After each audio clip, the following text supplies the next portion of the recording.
Baltimore, CBS Sports presents the National Football League as the Cleveland Browns play the Baltimore Ravens. Our game today is being broadcast in Spanish. We're available using the SAP button on your television. Well, you see our day absolutely perfect here in Maryland. The third member of our crew this afternoon, Dana Jacobson. Kevin, you guys were talking earlier about the Ravens' young receiving corps, and the Browns got an added boost that will face it. Joe Hayden will be back in the lineup this week after missing last week against the Chargers. He suffered a broken finger in his right hand. It's actually his ring finger. He worked all sorts of things this week trying to figure out how he could best play with it. He went with a carbon fiber cast on that ring finger, and he's taped it to his pinky. He'll do the best he can to play, he said. One of the things that may change, he likes to use his hands at the line. You won't see as much of that. He also said he just needs to remember he can break up a pass. He doesn't have to catch it. But guys, I was watching him in warm-ups. He had no trouble hanging on to the ball, and I'm guessing he's very happy to know that Steve Smith Sr. will not be playing for the Ravens. Absolutely, good point, and he's important for their secondary, Rich. He really is, Kevin. You know, he practiced all week last week. He had it injected before the San Diego game. He went out in pregame warm-ups and then decided he couldn't play. 2 shots again in that finger. He's got that finger wrapped up in the cast, and I'm anticipating we'll see a little bit more press bail where he'll get up there, try and jam a little bit, but get out of there quickly so he doesn't have to use that right hand. Here's a look at Jeremy Ross. They just called him off the practice squad. He is filling in because the 2 kick return men are out with injuries today. Browns won the toss. They've deferred, and here we go in Baltimore. The well-traveled return man Ross, and brought down on the play by Marlon Moore. It is a 29-yard return. A flag has been thrown, and Jeff Triplett is our official. Holding, number 54, the defense. Half the distance to go, correction, the receiving team. Half the distance to go, first down. Scott Solomon back from injury with the look right there at Joe Flacco. He's throwing at 64%. Rich, this year overall, his career 60% through the year. Yeah, and remember now, Kevin, he's on his 4th offensive coordinator in as many years. It's clearly not an ideal situation. It's tough, though, when you lose good coaches. Jim Caldwell leaves a year and a half ago, and he heads to Detroit. Of course, Gary Kubiak this past offseason. He's now in Denver. Forsett is the back. With the 34 defense, it is a 1st and 10. Wrapped up and brought down right off the bat. Desmond Bryant, who's missed the last couple games, makes the stop. Loss of 3 back inside the 5. On that line, they welcome back Eugene Monroe. He has had an issue with a concussion, missing 3 consecutive games. And the wide receiver, Kamar Aiken, now vaulted to the #1 receiver on this team. He had 11-yard touchdown reception against Pittsburgh last Thursday, and there is the new offensive coordinator, former Chicago Bear head coach Mark Trestman. So he's back inside the 5 now after a wonderful play to begin things defensively by Bryant. It is 2nd down and 13. The fake to Forsett with pressure up the middle, and that time coming from Randy Starks. So pressure right there off the line. 3rd and 13 coming up for Flacco. Desmond Bryant's already been hurt from. He's missed the last 2 with the shoulder injury. The veteran is back and helping out the rookie Danny Shelton there in the middle. Pretty good linebackers, and Christian Kirksey will take the place of the injured Craig Robertson. And we talked about Hayden, but Jordan Poyer is going to get the start. His first career today in the secondary. Deshaun Gibson is out, and he is injured with an ankle and a groin, suffered last week with a 3rd and 13 right now. Multiple numbers in the secondary, and this is Forsett on 3rd down, and he's out to about the 8-yard line with a gain of 3 on the plate. Kirksey was right there, also the aforementioned Poyer. It's 3 and out for Baltimore. They got a punt on their first possession. Yeah, really good start for the Cleveland defense. And, you know, you got the sense, Kevin, when we visited with the coaching staff last night and players, that they have a great attitude about it. You know, they didn't get off to a great start. They're 1-3, but this is their first divisional game. They're not hitting the panic button. This is a team that doesn't lack confidence, especially on defense. Sam Cook is going to punt. He was a Pro Bowl alternate punter a season ago. Travis Benjamin, he's a speed merchant, back to retrieve the punt for the Cleveland Browns. Look at that bright Maryland sun. Hang time was there. The punt was directional. It's a 51-yarder. That takes us to the quarterback, Josh McCown, his 7th team in the NFL, the Cleveland Browns. Yeah, and he put up some impressive numbers last week on the road against the Chargers. 32 of 41 for 356 yards, 2 touchdowns. And the key is no interceptions. If he'll take care of the football, make good decisions. Look, it's not going to be perfect, and it never is against this Ravens defense. He just can't take the sacks and make the mistakes and throw the ball late down the middle. Throwing the ball away and punting against this defense isn't the worst case scenario. They've got some pretty good beginning field position here too. Really good field position. Couple tight ends from the 41. McCown, Schwartz the block at the right tackle. Duke Johnson outside, tripped up on the play. Courtney Upshaw got him around the ankle. And he's down at the 40-yard line, and he loses a yard. Joe Thomas has been to 8 straight Pro Bowls, as good as they get at the left tackle position. A highly paid line, a good young line. And here we see some of the people that will be catching the balls and running it today. Barnage has surprised some people. He was a free agent acquisition. With John DiFilippo as the first-year play caller for the Browns. 2nd down and 11. 4 in the secondary. And Johnson again. This time he is wrapped up as he tries to hit it. And Elvis Dumerville taking the place of the injured Terrell Suggs. Stopped him after a gain of 2. He's up near the 42-yard line. They rave about Brandon Williams, what he's doing. Nada no longer here. He's with the Detroit Lions. Williams has had a very good season so far in his 3rd year. Sound linebackers, including about the most underrated guy in the league, maybe, in Darrell Smith. And Ladarius Webb is in the secondary. He's defended 4 passes this year. They don't go his direction very often. 3rd down and 9. They've got 5 in the Baltimore secondary.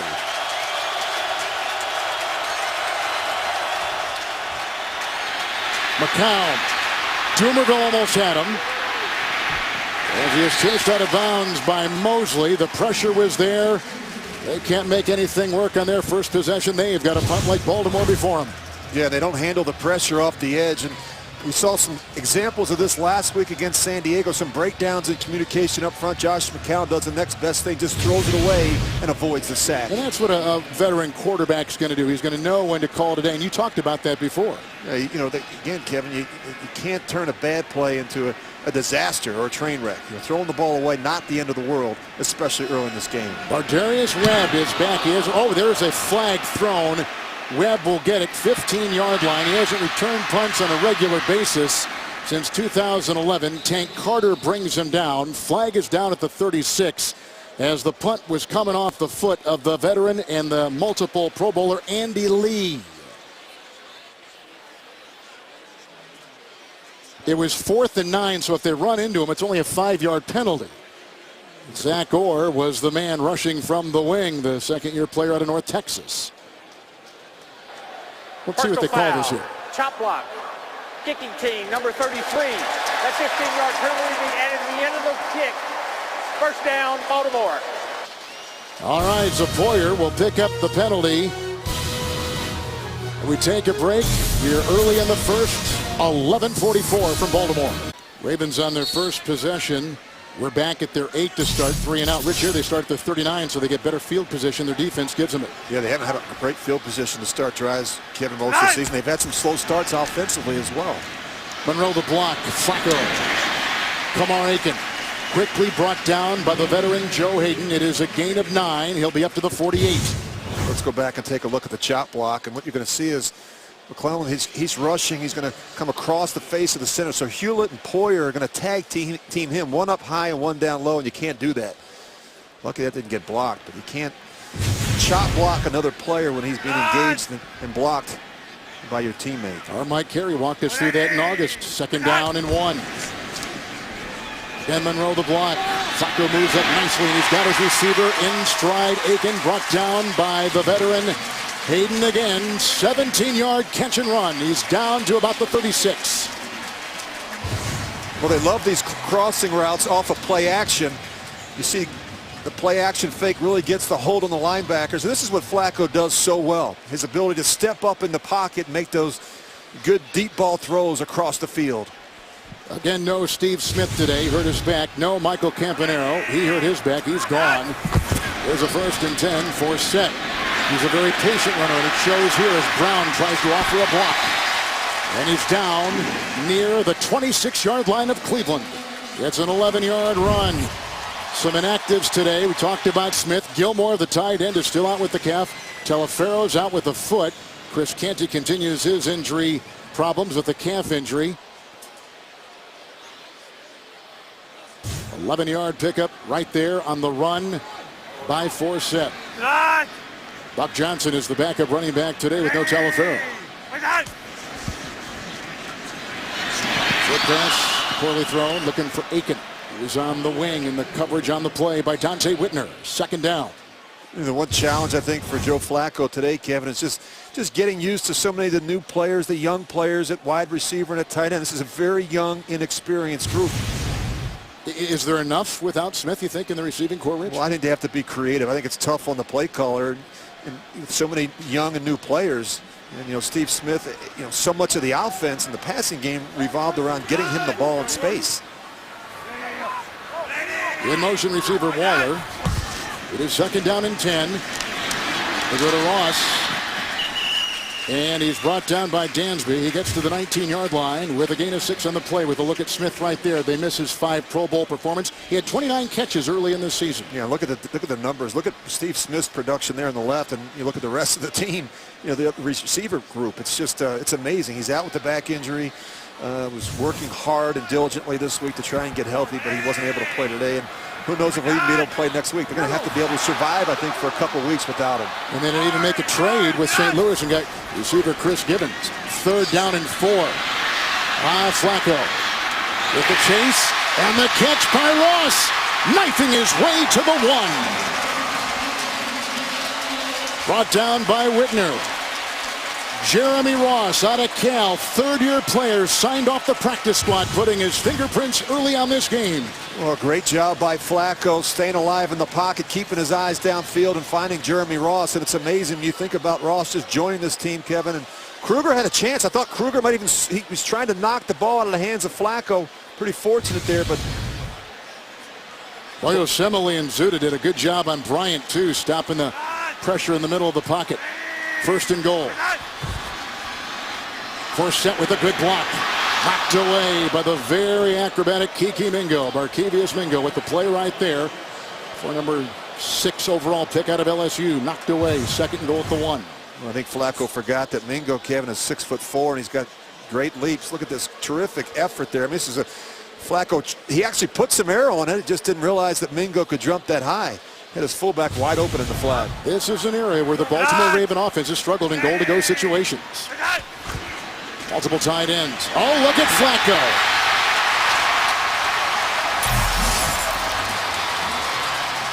One-yard touchdown run, quarterback Joe Flacco.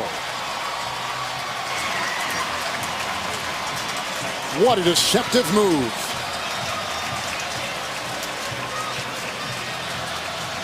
Well, this is not something you see very often from the Ravens. I mean, with the fake down the front, and Joe Flacco just keeping the ball out the back door. Does a nice job extending the ball in the backside cutoff. Talked to Mike Pettin last night. He said one of the frustrations that he's had with his defense is we've not done a good job on the backside of runs, sealing, containing, staying flat. We've let a lot of runs bounce out the back door. 11th career rushing touchdown for Flacco, who had a couple last year. 8 plays, 61-yard drive. Tucker makes it 7-0 Baltimore. 8.5 to go in the first. Big plays. Ross with a catch of 18. Forsett a run of 11. Then it's Joe Flacco with a 1-yard touchdown run. 7-0 Ravens. The NFL on CBS is sponsored by Southwest. Transparency. Low fares. Nothing to hide. FanDuel, the leader in one-week fantasy football. And by the all-new 2015 Acura TLX. It's that kind of thrill.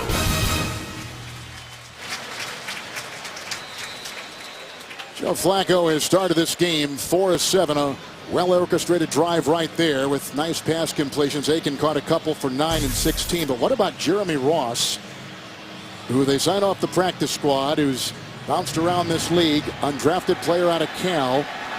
And here is the kick.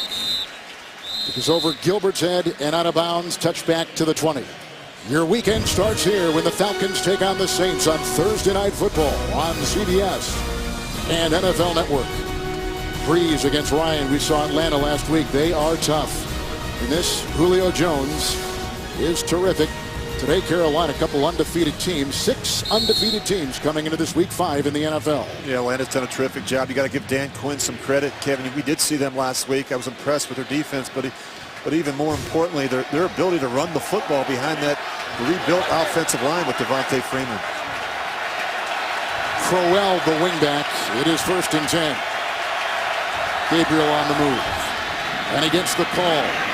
Looking for a block from Hausler, then pushed out of bounds by Jimmy Smith on the near side at about the 26-yard line with a catch and run of 6. Well, they're not very big at wide receiver, but they are quick. And in talking to the Ravens, these big corners, they want to get their hands on these smaller receivers, but it's a challenge because if you swing and miss, guys like Gabriel and Hawkins and Benjamin can get up on top of you. They do have great team speed offensively. Crowell in the backfield. Fullback is Johnson. Malcolm Johnson, 2nd down and 4. Crowell, this team struggles to run the ball. This Cleveland team does. 25th in rushing. Rich, is it hard to throw to small receivers as a former quarterback? It is, Kevin. Look at these guys. I mean, you've got Hawkins at 5'7", Gabriel 5'8", and look at their size. It's 180, 175-pound guys, so they're not big. And so they have a smaller catching radius. It's difficult to throw those slant routes to them. And Josh McCown talked about that. He said in the spring he was throwing these balls that he felt were high. He said normally they'd hit a normal receiver in the chest. So he's really had to adapt and adjust on the fly. But these guys do have speed, but they have to battle and win the line of scrimmage against these bigger corners of the Ravens. Duke Johnson in 3rd and 2, 5 in the secondary. Oh, they got around with Doomerville. They get it off to Duke Johnson in a foot race with Mosley, and there he goes down the sideline. Knocked out of bounds by Will Hill. What great acceleration for the 3rd-round pick, the rookie out of Miami. Duke Johnson, a 27-yard catch and run to the 45 of Baltimore. Well, this is the matchup. You've got man-to-man coverage right here, and that's the matchup that the Browns want. They want to get their quick, young running back on C.J. Mosley in space, and this is why he caught 9 balls last week against the Chargers. He's very good out of the backfield. Johnson remains back to 4 in the Baltimore secondary. Johnson. He was following a block over there by Schwartz. He was brought down by a couple, including the rookie Smith on the line. It is a gain of 2 to the 43. Let's go to New York and James Brown. Russell Wilson with tie. Hey, Kevin and Rich, I like tall receivers as well. How about a 6'1" Jermaine Kearse touchdown pass from Russell Wilson? This comes right after the Bengals won 7 plays, 86 yards, and Andy Dalton threw a touchdown pass to Tyler Eifert, all tied 7-7 in Cincinnati. Kevin, Rich, and Dana. Boomer's the man. No Marshawn Lynch today for Seattle, Rich. 2nd straight week, Kevin. They're shutting him down. Let that hamstring heal up. Crowell is in 2nd and a long 8. Schwartz again, the block knocked away. Beautifully timed Webb. They were going for Andrew Hawkins. Webb timed that perfectly. Yeah, Webb has really played well, Kevin, this year. He's healthy. I mean, it makes a world of difference. Look how much bigger he is, though. You look at against Hawkins. And this is where we've got to find out about these Cleveland receivers. Can they work in the middle of the field? Can they go in there where those bigger guys are? And that's one of the things that the offensive coordinator of the Browns, John DeFilippo, said. We've got to be able to work in the middle of the field, and we've got to be able to handle their size at every level of the defense. Defensive line, linebackers, and in the secondary. Will Davis becomes an extra defensive back. Hawkins on the move. 3rd down and 8 for Josh McCown. And he's got Benjamin, who works across the way on Will Davis. He's got the ball at the 27-yard line of the Baltimore Ravens in a 17-yard pickup. Oh, this is a great job. You're going to see the internal pressure. They do a nice job picking it up inside. Josh McCown, he sits in there, doesn't flinch, and makes a good, accurate throw down the field. This is a good offensive line inside. When you get Alex Mack back and healthy, they lost him week 5 last year. They weren't the same team up front. They didn't do a good enough job running the ball, and it really affected them in the passing game. Again, back to 4 in the secondary. Here at the bottom of your screen, that's Duke Johnson. Just caught that nice pass for 27 moments ago. 1st and 10. McCown, Andrew Hawkins, and Mosley from behind limits him to a gain of 4. He's down to the Baltimore 22. And Dean Pease, the defensive coordinator of the Ravens, said we've got to be able to make sure we tackle underneath. They are so quick, and they're going to try and get these matchups. Here's Mosley again on the receiver. and they said that they have to rally to the tackles. They're not going to let them run by them in the secondary, but, Cleveland's going to be patient, check the ball down underneath. They have to be able to make those tackles in space. Crowell is in 2nd down and 6. And he got nailed in there by Dumerville on a gain of 3 down to the 20. Rich, he said also from McCown that they come out of their cuts. These younger, quicker receivers come out of their cuts so fast, so he's got to lead them even more, he says. Yeah, it is. I mean, it's different. Remember now where he came from. He was in Chicago a couple years ago with Alshon Jeffrey and Brandon Marshall. Last year he was down in Tampa Bay with some bigger receivers. He's got these smaller, quick guys, and it takes a little bit of adjusting to. You have to, adjust and recalibrate your aim there a little bit. Cal McCown on this drive has converted 3rd downs of 3rd and 2 and 3rd and 8, 3rd and 3 here. Johnson in the backfield, 5 in the Baltimore secondary. McCown, crumbling pocket, Dumerville, and Brandon Williams all combining. Lawrence Guy had a hand on it as well. It's the first sack. It's a loss of 5, back to the 25. Well, he just gets some good pressure. Just a 4-man rush. Josh McCown trying to get this thing out quickly, and Mitchell Schwartz at the right tackle position having a little bit of a problem blocking Lawrence Guy. Lawrence Guy is the one replacing the injured Chris Canty. 43-yard field goal tried. They've been very pleased with Travis Coons. He's out of Washington. Has not missed this year. And he stays perfect with a 43-yard field goal for the Browns, who are on the board in the first and 3:11 in Baltimore on CBS. Welcome back to Baltimore. Dana Jacobson along with Kevin Harlan and Rich Gannon. Ravens have a 7-3 lead over the Browns right now. Monday, they opened up a newly renovated library at Charles Carroll Barrister Elementary in Baltimore City. Joe Flacco there to pass out some backpacks, read to the kids, and while he was there to inspire them, they actually did that for him. He was telling me he was just taken aback by how motivated these kids were, specifically one 5th grade girl who spoke to the entire group. Best part for him, he got to share it with his 2 older kids who just wanted to tag along with Dad at work. Nice story, Dana. Thank you. Rich, you ever been to a library? I have a library card, Kevin. It's actually, it's just recently updated. But isn't that great, though, that when a lot of this stuff happens, Joe Flacco, players on all these different teams, they're so willing to give back in the community and take time out of their busy schedules, especially on the day off. It's pretty cool. Ross in his very short career has a kickoff return touchdown, and he also has, as Gilbert makes the stop, a punt return touchdown. Flacco is taking it in on a 1-yard touchdown run. He's back out there with their offense. The NFL on CBS is sponsored by Geico. 15 minutes could save you 15% or more on car insurance. And by AARP. Real possibilities. About 66 degrees here in the Baltimore area. A lot of people out on boats, pirate or otherwise. Here comes the 3rd possession for Joe Flacco in the Baltimore offense. 1st and 10. They get the rookie tight end there, Max Williams, with a nice hit from Poyer. There is no gain on the play, and they stay at the 26-yard line. Hey, fans, never miss a moment of football action with the CBS Sports app. Every play, every story, and every highlight, right as they happen. Download the CBS Sports app now at cbssports.com/mobile. Running back is Buck Allen. Javaris Allen is in there.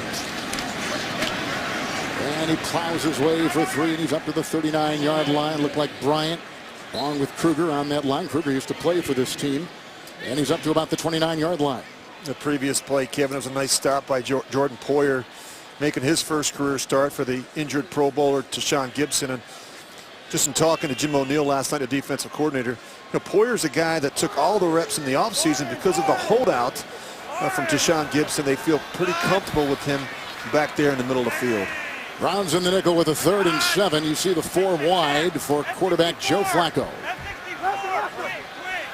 See Flacco changing the protection, anticipating pressure up inside. And he's got time. Good move, going deep, and he's got Aiken. He beats the veteran Tramon Williams of Cleveland. He's all the way down to about the 9th. Let's see where they spot that ball. It's a 48-yard catch. Put him at the 23 of the Cleveland Browns. This is all on Flacco. He's going to bring the receiver in. They're going to change the protection, and he is going to take a shot down the field. And Joe Flacco throws the prettiest deep ball maybe in football. Puts plenty of air on it and allows Kamar Aiken to run up right underneath it. You were saying his arm strength is terrific. He can make every throw, Kevin. That's not an issue for Joe Flacco, and he makes it look very easy. 1st and 10. Going for the touchdown here. Looking for Aiken, and Williams was right there. The free agent pickup, and a high-priced one he was, from the Green Bay Packers. By the way, that catch moments ago by Aiken, a career-long 48-yard reception with that big arm of Flacco finding him. Yeah, really enjoyed visiting with Mark Trestman, the offensive coordinator for the Ravens, on Friday. He said that Flacco, he's like the Freddie Couples of quarterbacks when it comes to his throwing motion. It's very smooth, it's effortless, not a lot of wasted motion. And I just think the way he throws the deep ball, this comes out of his hands so easily. Forsett is in. With the 2nd down, Forsett, gigantic hole.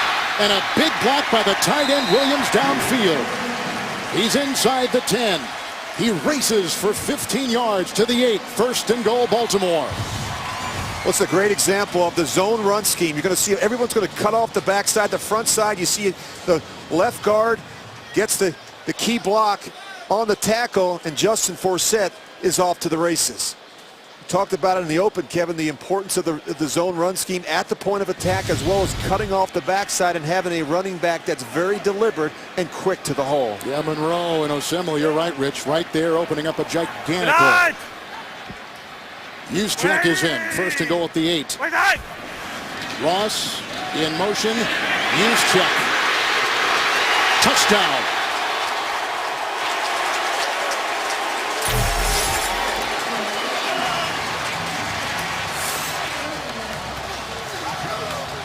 Joe Flacco has just thrown his 6th touchdown pass of the year. 8 yards to the fullback, Juszczyk. This is just too easy. You're just going to see the fullback out in the flat, the tight end to the corner. Flacco makes this throw on the move. He outflanks the outside linebacker, Paul Kruger. It's just a foot race to the end zone. That's the 9th reception this season for Juszczyk. His 1st touchdown reception this year, with Tucker putting it up and through. But the big play, a 48-yard connection with Kamar Aiken. No Smith, no Campanaro, no problem. Even the fullback getting in there for Flacco. Joe Flacco, in his 117th consecutive game played today, has just thrown an 8-yard touchdown pass to his fullback, who's right next to him there. Juszczyk, who's getting up, and that's the 2nd career touchdown reception for the fullback out of Harvard. He's a happy guy. You mentioned Flacco, Kevin. We always talk about your best abilities, your availabilities. Never miss a start in 8 years, and trust me, that's not easy to do as a quarterback in this league. Gilbert will take it out after the kickoff with Levine hitting him. Trowett finally brings him down at about the 12. Return of 15. Life is measured in seconds in America's busiest ER. Don't miss a new episode of Code Black Wednesday after Criminal Minds, only CBS. Well, it's time for Mike Pettin to issue a code red, Kevin. This is an important drive for the Browns. You know, this is get something going here. They could fall behind 21-3, and this game could get away from them. Got to start well on the road, and something the Browns have not done under Mike Pettin. Crowell is in with the 1st and 10. Not a whole lot there. No gain on the play. Williams getting his big paws around him and bringing him down at the line of scrimmage. And that will conclude our 1st quarter. A running touchdown by Flacco. A touchdown pass to his fullback after 1. Pretty shot as we conclude our 1st quarter. Some of the numbers right there with 2 consecutive scoring series by the Baltimore Ravens. Kevin, we talked in the open about the fact that the Ravens have had a couple extra days to prepare, and I think that's significant, not just for the mind, but for the body as well. We were out of practice on Friday. You saw a team that was flying around. It was anxious to play. Ravens have 5 in their secondary. 2nd down and 10, beginning the 2nd quarter right here. And it goes out for Taylor Gabriel out of Abilene Christian. Wrapped up on the play by Ladarius Webb, and a loss of 4. As they push back to about the 7. Well, they're tackling. Flag, Rich, flag across the way. And it was away from the play. We've had a lot of flags the first month of the season. A record number. We've got young players playing. We've got 20 new officials, Kevin, over the last 2 seasons. That's a lot of turnover with the Crews. Offside. Defensive end. Defense. 5-yard penalty. Still first down. Correction. Second down. There's a look at John Harbaugh. One thing Cleveland told us last night, Rich, is they were most concerned about the size of the Baltimore defense going into today. Yeah, it's a big concern. I mean, these are bigger players at every level, and I think, you know, they have to, particularly on the edges, at wide receiver, they have to be able to win at the line of scrimmage against a Jimmy Smith, against a Ladarius Sweat, who are bigger corners that use those long arms. Couple tight ends with Crowell. Second down and 5. Good time here. And he undershoots Benjamin, who had to go down low, could not get it. Webb was covering. Ball is at about the 33. Benjamin says he has it. Let's see if they challenge. Well, the one thing that Benjamin has, Kevin, is terrific straight line speed. You're going to watch the separation at the top of this route. I mean, a better throw here by, I think he does catch that, a better throw there by Josh McCown, and makes it a little bit easier on Travis Benjamin. Yep, flag is out. Mike Pettin just threw it. That's a throw that Josh McCown has to make. When you have him that wide open, you've got to hit him. There's Mike Pettin, a one-time Ravens assistant coach. Coached the outside linebackers, defensive coordinator at Buffalo and the Jets. Began last season 7-4, but they have staggered since. They've lost 8 of their last 9. Challenging the ruling on the field of an incomplete pass. We will step aside too as they take a look to see if Travis Benjamin was able to lasso this pass early second quarter in Baltimore. Referee Jeff Triplett. After review, the ruling on the field is confirmed. The receiver did not have his hands under the ball and lost possession. The ball was on the ground. It's an incomplete pass. Cleveland has charged their first challenge and their first timeout. He said that with great conviction, but you look at it, it's really difficult to tell either way. I mean, I think you can see the ball clearly hits the ground. It looks like a bit of a trap, and then he adjusts it right there. I don't think he was able to get it as much of the right arm underneath the ball to make that catch. It's a tough call. We looked at that quite a bit during the break. Duke Johnson at the side of the quarterback, third down and 5 as McCown will look into the nickel.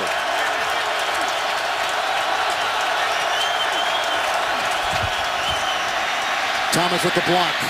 McCown delivers. Incomplete. Benjamin. And downfield, he had a linebacker on him, or at least in the vicinity. C.J. Mosley. It's 3 and out. McCown took a pounding on that play. He's a tough guy, though. He's willing to sit in there with a tough jaw. But that's a tough one, Kevin, because they show pressure, and then right before the snap, they bail, and they just rush forward. So you wind up changing the protection and not getting as many receivers out in the route, and it makes it very difficult to find an open guy. Andy Lee is the #1 punter in the NFL, gross and net. Got him in trade with San Francisco this past offseason. Launches one right here. This is Ross. Before it was Webb, now Ross. And look at him dance. Flags all over the field. He's down to the 46-yard line of Baltimore on a 46-yard lead punt and a 16-yard return. Looks like another special teams penalty on the Ravens. During the return, holding number 25 of the return team. 10-yard penalty, first down. Trey Walker, rookie out of Texas Southern. Week 5 continues later today on CBS, and for some of you on Fox. Then tonight was Sunday Night Football on NBC, and then tune in tomorrow for Monday Night Football on ESPN. I'll be in San Diego with Kurt Warner, NFL Network, with the Pittsburgh Steelers, who the Ravens beat last Thursday to get their first win and a divisional win at that. It's first down and 10. Forsett. With the block right there by Tank Carter. Tackle made, no gain on the play. He's up to the 31. Let's go to Boomer and James in New York. Foles throws into traffic. Hey, Rich Gannon used Steve Berline and Trent Green on Monday QB. Are going to have to dissect this one. This is Nick Foles' second interception today, this time intercepted by Quentin Rollins, taking back 45 yards for the touchdown. 14-0 Green Bay over the Rams. Well, from a late perspective, it doesn't look good, Boomer. Oh, it doesn't. Back to Kevin Harlan. Second down and 10. Thank you, guys. Here's Flacco outside. It's caught by Justin Forsett. He was hit by Carter. It is a gain of 3, and they'll put him at the 35. They're trying to get Justin Forsett more involved in the passing game. He's the second leading receiver coming into today's game behind Steve Smith. Always just looking for creative ways to get a guy like that in space matched up on linebackers. Third down, 6. 5 in the Browns secondary.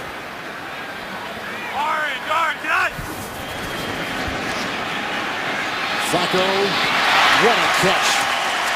Marlon Brown with the dive in front of Poyer. On 3rd and 6, he picks up 13. They'll put him at the 47-yard line of Baltimore. His role expands with Steve Smith injured. I think this is one of the hardest catches, Kevin, for a taller receiver. I mean, Marlon Brown is 6'5". Look at him go down and get this thing up. It does hit the ground. It does. It sure does. It was a great effort, though. Yeah, they had already spotted him at the 47, but an incomplete pass. Good look at Joe Hayden on the backside. He knows that he has help with that safety. At least he thought he did. And he's following Chris Gibbons on that particular play, the newest Raven, along with Ross in that receiving core without Smith and without Campanero. Here's the Cook punt. Benjamin is back. And on the chalk. And out of bounds, shuffling at the 16, 49-yard punt. Flacco a touchdown run and a touchdown pass. The NFL on CBS is sponsored by FanDuel, the leader in one-week fantasy football. FedEx, solutions that matter. And by Verizon. Watch live primetime games with NFL Mobile, only on Verizon. Cleveland quarterback Josh McCown, 5 of 9 today. Rich has had a couple of 300-yard games in a row through the air. Yeah, I think the Browns are finding a bit of a comfort level right now with Josh McCown at quarterback. I think last week was a pretty good indicator after watching that game that he's clearly trending in the right direction as the quarterback for the Browns. Duke Johnson in there offering a block with a run right there. Malcolm Johnson was leading the way, and Duke Johnson finds 3 as he takes it up near the 20-yard line. McCown, who is 36 years of age, was in Tampa Bay last season. Yeah, he went 1-10 last year in Tampa, and I think few career backups suddenly emerged as playoff caliber players at age 36. Kevin, I like this guy. I like his toughness. This is an offense that has West Coast origins, and so it's somewhat familiar to him. He ran a very similar system in Chicago, ironically enough, with Baltimore offensive coordinator Mark Trestman. Couple tight ends. Wow, what a big Johnson, hit. no kidding. That was a big-time hit. It came from the secondary, and it goes to Kendrick Lewis. It's a loss of a yard, and the handoff to Duke Johnson. He is back at the 17-yard line. This is why you got Kendrick Lewis. He did this in Kansas City. We saw him do it in Houston. You see him screaming off the edge. I mean, this is just, you can't do this. You can't put that running back in a position where he's going to get hit in the face the minute he touches the ball. Got a free rusher, play side. That's on the quarterback. Crowell is in. Back in the nickel goes the Baltimore defense. 3rd down and 8. The blitz is on for Webb. Out to Crowell. Nice block by Thomas. And look at Crowell. Take it down the side. Hit by Smith.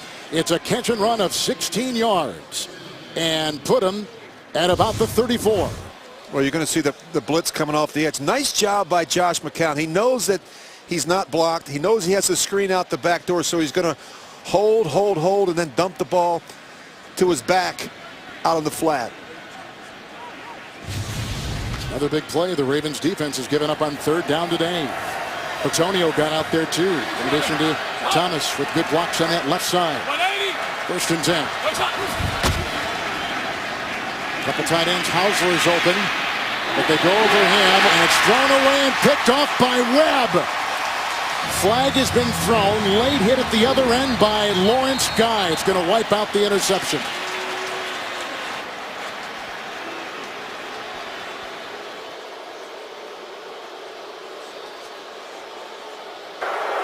Personal foul. Number 93. Roughing the passer. 15 yards, automatic first down.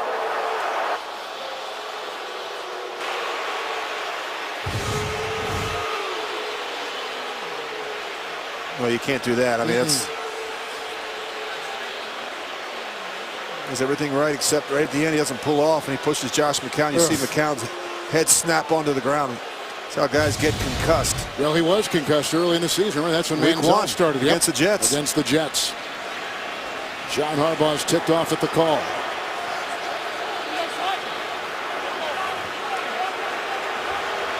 It is 1st and 10 at the Cleveland 49. Crowell in the backfield with a couple tight ends. Crowell, Barnage a block.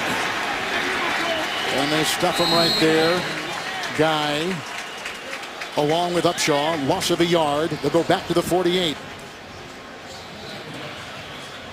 Well, this Cleveland team, Rich, is struggling running the ball. 8 rushes today, 9 yards on the ground. Just 25th in rushing coming into today's game. 89 yards a game is not enough.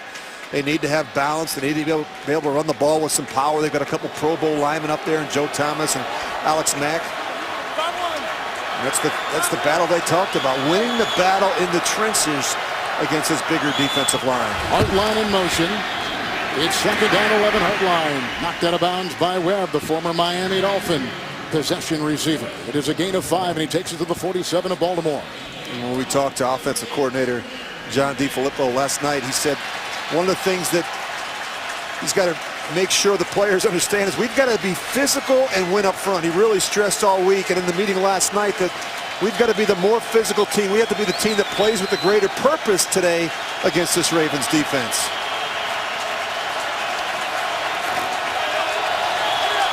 Third and 6. Nickel secondary. Running back is Duke Johnson. McCown. Good route run by Gabriel. Was he on the chalk? No, I didn't get both feet in. He was. But he made a nice move to come back to the ball with the coverage on the play by Jimmy Smith. It's 4th down. You've got to be able to win the battles against man-to-man coverage. There's not enough room there on the boundary. Would have been a great catch in college, I suppose. But we're not in college anymore. We're not. Ross is back. He's already had a nice afternoon with a reception earlier of 18 yards. Now returning punts and kicks. Webb did earlier, return a punt. Andy Lee, one of the best. Oh, and a good bounce with the long snapper right there. Hewlett. Lee with a 38-yard punt and a flag thrown at midfield. Hang time of 4-3. This is against the Browns. 8 special teams penalties on the Browns.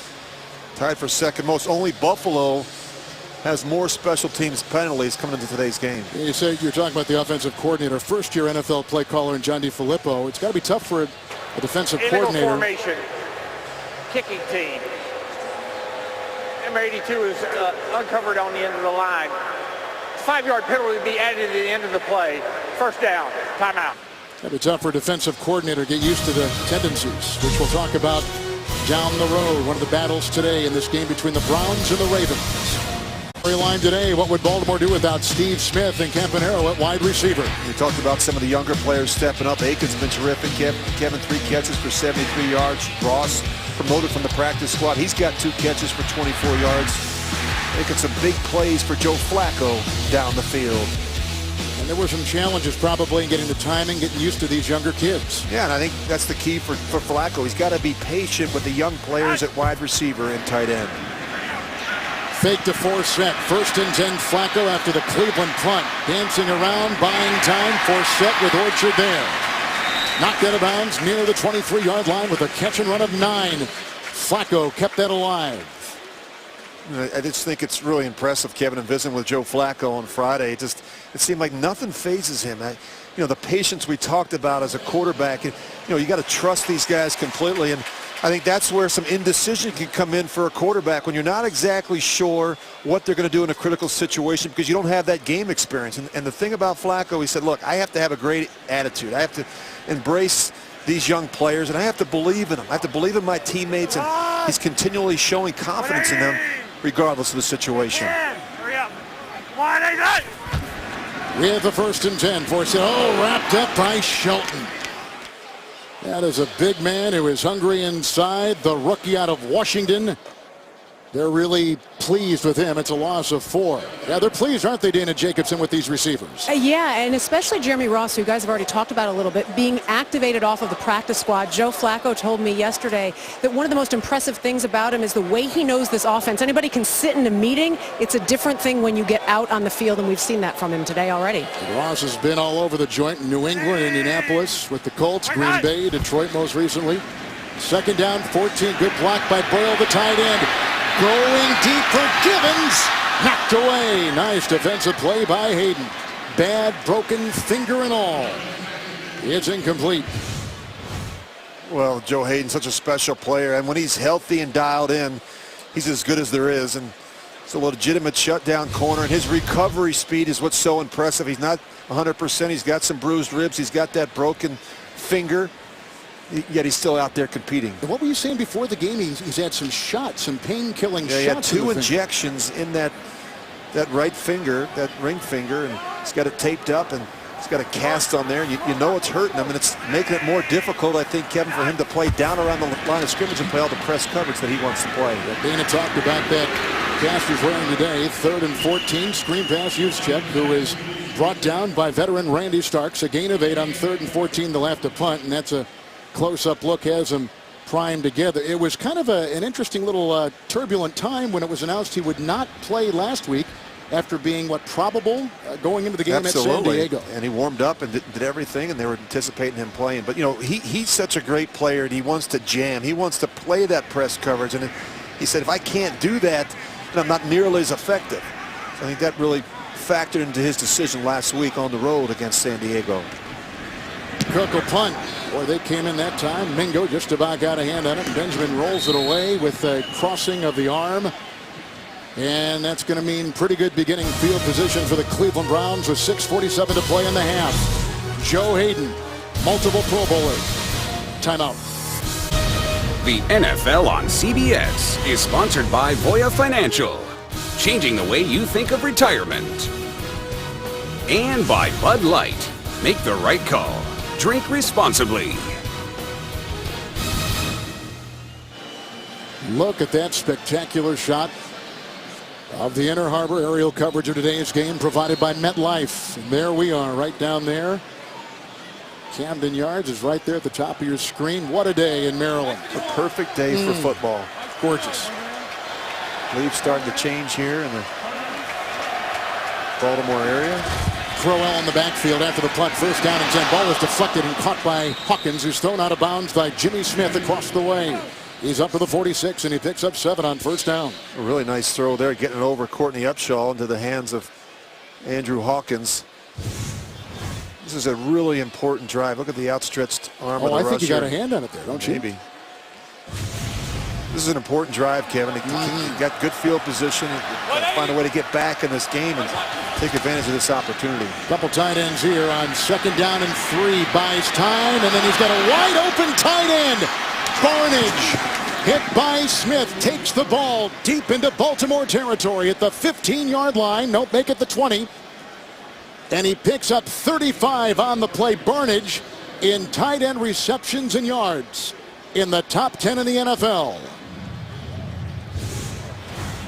Well, you're going to see the play action fake, and then Barnage is going to work all the way backside down the sidelines. He just gets lost in traffic. You think it's a strong side run. He just works all the way across the line of scrimmage and sneaks out into the left flat.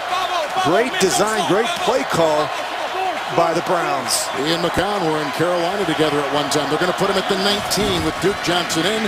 1st and 10, Johnson. And again, Smith on that far side. Knocked out of bounds near the 14, picks up 4 on the play.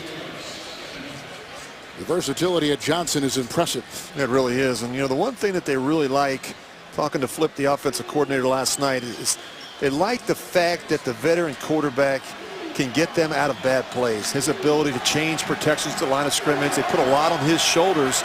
And, you know, it's why they went out and got him. This guy's been in the league 13 years. He has bounced around, but he's a smart guy that can function in the system. He's never been in the stadium before, he told us last night. 2nd down and 6. Johnson remains.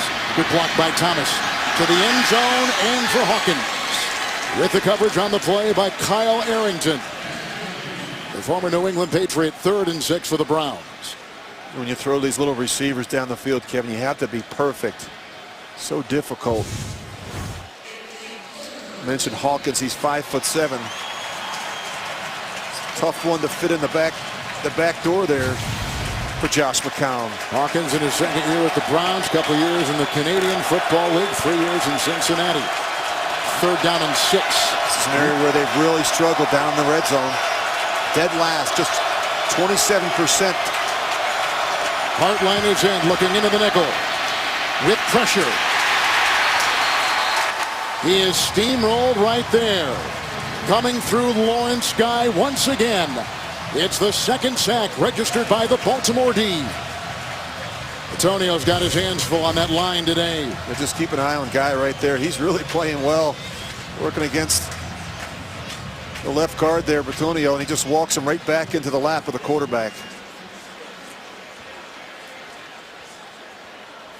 Now they're going to try for a 43-yard field goal. That was the exact distance that Coons hit before.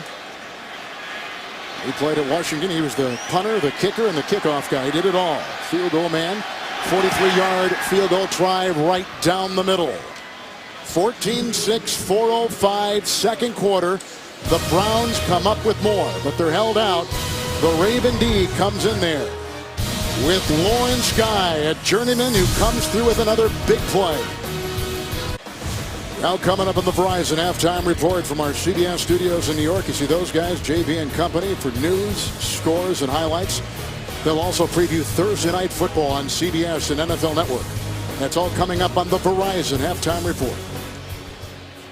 Well, we just had a 43-yard field goal. Now Flacco will take the field once his team gets the ball. He's had a touchdown run of a yard, an 8-yard touchdown pass to his fullback.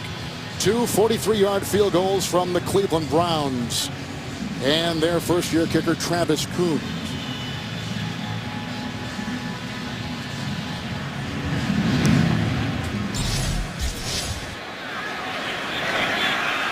Ross will bring it out. Like we said, he's had a punt return touchdown. He's had a kick return touchdown.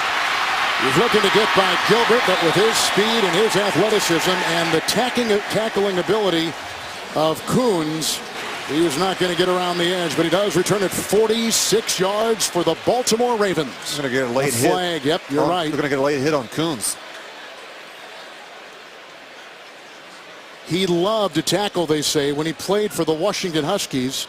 Did the kicker, Travis Coons. Well, it's not a good thing, Kevin, when the kicker's making tackles no. on kickoffs. He's going to lunge at the very end. And after the player is out of bounds, personal foul. Unnecessary roughness, number 8 of the kicking team. 15-yard penalty added to the end of the play. First down. It's actually number 6. I'm just going to see him at the end. Doesn't really do a whole lot. He's already lost his balance, but right there at the end, just enough for the official to throw the flag. Grew up in California, raced dirt bikes. he was a real rascal. And he likes to hit, and that brings just another tackler on the special teams for the Browns. From the 44 here, it's Justin Forsett. Looked like he was grabbed by Jamie Meter. One-time rookie free agent with the Ravens last year. It's a pickup of 5 in the play, and he's down to the 38-yard line. I really like Justin Forsett. You know, he's so good in this zone blocking scheme. I think for a back his size, Kevin, he breaks a lot of tackles. Rich, how about this? How about no Steve Smith and no Campanaro? 2 return guys, 2 important receivers, and Ross comes off the practice squad, and he just returned a kick 46 yards. He's caught a pass and raced 18 to put him in a goal-to-go situation. Here's a 2nd down long 4. This is caught by Darren Waller. And he's finally brought down by Carlos Dansby. He's the leading tackler for the Browns and limits him to a gain of 1. That's only the second catch for Waller, who is a rookie out of Georgia Tech as a receiver for Baltimore. Tough to make a tackle with one hand. You can just see Joe Hayden there. Doesn't wrap up at the end of that tackle. I mean, it's got to be painful, right? Look how many shots he gets in. Yeah. Just watch Hayden. He's going to come in here at the end, or in the beginning. He doesn't wrap up. He tries to, but he's not able to really grab and hold with that right hand. 6 in the secondary. Forsett is in. 3rd down and 3 underneath Aiken. Good open field tackle right there by Tramon Williams, who brings that culture of the Packers to the Browns. On that 3rd and 3, it's a gain of 5. He's down to the 32. It's another Baltimore first down. And with Aiken and Brown, Kevin, you've got some bigger targets for Joe Flacco. Aiken's 6'2", 215 pounds, and Marlon Brown is 6'5", 215 pounds. These are guys that can work in the middle of the field, can work in traffic, and can use their size outside the numbers against these corners. Forsett on 1st and 10. Blocked by Wagner. With a gain down to about the 25-yard line. Getting up is Dante Whitner with a gain of 8. That takes us to the 2-minute warning with 1:55 to go in Baltimore in the first half. Coming up, the Verizon halftime report from New York. JB and Company scores, highlights, news. They'll also preview Thursday night football on CBS and NFL Network. That's all coming up on the Verizon halftime report. And Rich, you were just saying during our break right there, you're impressed with the balance of the Ravens today. A really nice job, Kevin.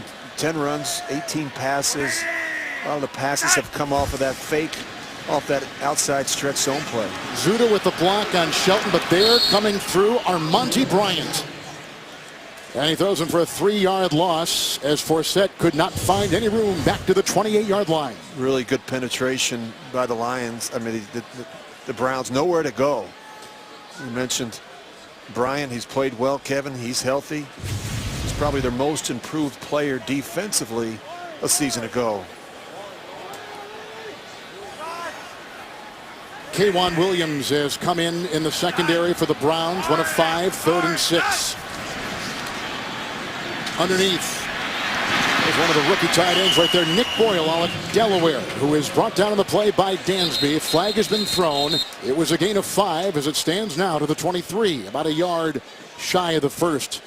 Little known player from a very small football school. Be careful now. Delaware. You know, that's my alma mater. Joe Flacco's alma mater. I know. In the back. Number 12 of the offense. It's a 10-yard penalty. Still 2nd down. Rookie Darren Waller. Most of the penalties today have been special teams related. That's on the offense of the Ravens. Well, they're really excited about these young tight ends. Kevin Crockett Gilmore is out today, and he's got a calf. But you look at Max Williams, their 2nd rounder, and Nick Boyle, the 5th round pick out of Delaware. These are going to be good players for them for a long time. 3 of 6 on 3rd down today. This Baltimore offense. There were some concerns, Rich, about 3rd down conversions for this team, and they've struggled. Yeah, they're tied for 26, 33%. Part of the problem is they've gotten behind and down in distance in some of the earlier games this season. 3rd down, 11. 5 wide with 5 in the Cleveland secondary.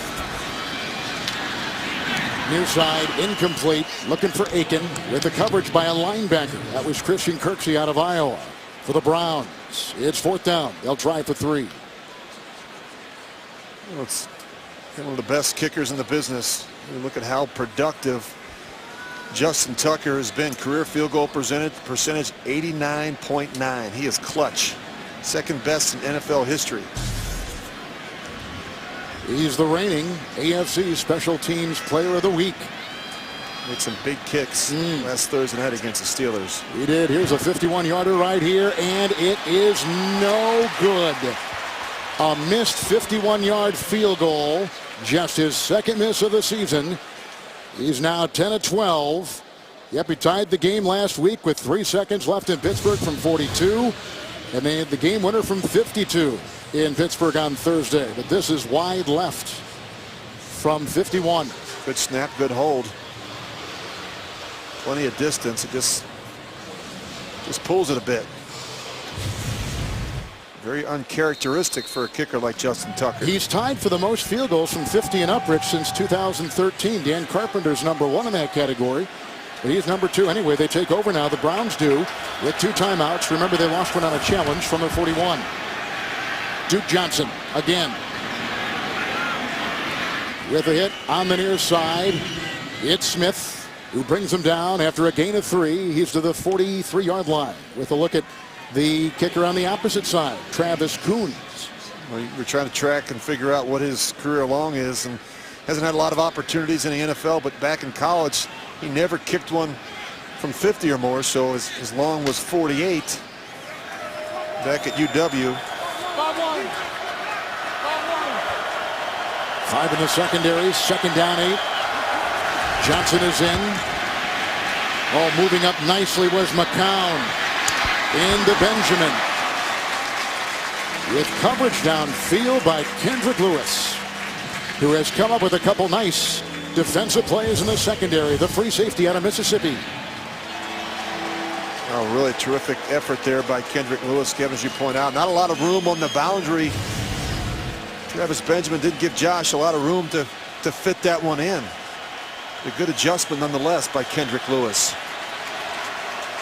The critical 3rd down for the Browns. McCown 11 of 18. Still the nickel for the Ravens. 3rd down and 8. Hardline attacker screen. Johnson will be in the backfield.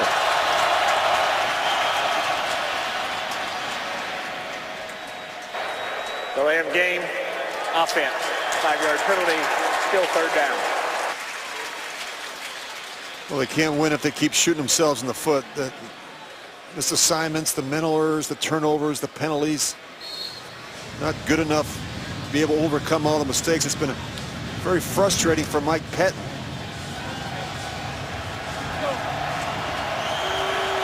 Third and 13. They need the 49 for a first. They've got a couple timeouts. Johnson is in the backfield.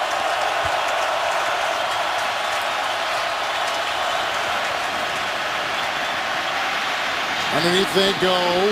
Oh, Gabriel. I'll make it to Hawkins. Hawkins was whacked at the 40 with a good spin move. He picks up 22 on the play. Andrew Hawkins with a 1st down catch and run and a timeout taken. 1 timeout for the Browns. They just took it after the 22-yard catch and run by Hawkins with the nifty move. Timeout Baltimore here. That's the first of their 3. There is a great spin move by Hawkins, who is so elusive along with Gabriel, and he made it work here. Just keep an eye on Terrence Brooks, 31. Where's he going? Hey. Actually, he got up and he made the tackle. Yeah, I know. That's the pretty problem good with these guys. Yeah. They're so quick and elusive.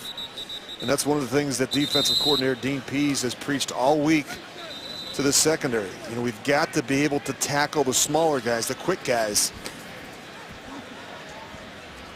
There's Dean Pease, who's been with this organization for a while. They've got some sacks today that come in. #6 in the NFL with 13 sacks. Here's a 1st and 10 from the 40. Into the nickel. Johnson at his side. McCown. Oh, and he's got his receiver, and I don't know if Benjamin got turned around that time or what. Lost it in the sun. Jimmy Smith was defending. It's incomplete. Well, he was actually heading to the corner. You see, he's running the corner route right here, and the ball actually, these are the throws that are just almost impossible to catch. It's one thing if you throw it out in front of them, but it's very difficult as you're running full speed to be able to adjust to that throw to the opposite shoulder. Some strategy here from the Browns, Rich. Well, this is critical for them, Kevin. I mean, they've got to come away with some points here in the first half. 1-score game. Josh has got to be smart, not take a sack in this situation. 2nd and 10. The rookie running back picked up the blitzer. It's a catch outside by Barnage, who's down to the 35. He picks up 6 on the play. Clock continues to tick as they assemble their offense. Yeah. 3rd and 4. Well, they're killing a lot of time here right now. McCown. Barnage with a big-time catch with a lot of traffic at the 19-yard line. Timeout. Clock is at 4. They call the timeout. He picks up 15 on the play. Good throw by McCown. That's going to set up a field goal try. Just what the Browns were hoping for. They've gotten 2 already from Coons in the game. And you can just tell there's great comfort level here with Josh McCown and his tight end, Barnage. Josh was telling us last night that they were together when he was drafted by Carolina. Barnage initially, his first team was the Carolina Panthers. And he's not the fastest guy, but he's a good route runner. He knows where to be. And if you put it in his area, he'll make the catch. Rich, he's already having a career year as Barnage. Career year already in yards, receptions. It'll be a 37-yard try as you take a look at Gary Barnage, who is really just a guy. It's his, performance that he had in Carolina, which they didn't utilize him as much as certainly McCown is utilizing him this year. No, just 60 catches in 8 seasons.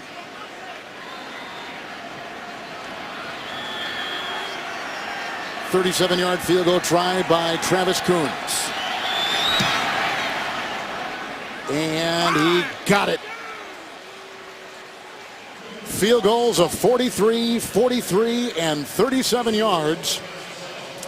And our 14-9 score at halftime with quarterback Josh McCown taking his team downfield on that last drive.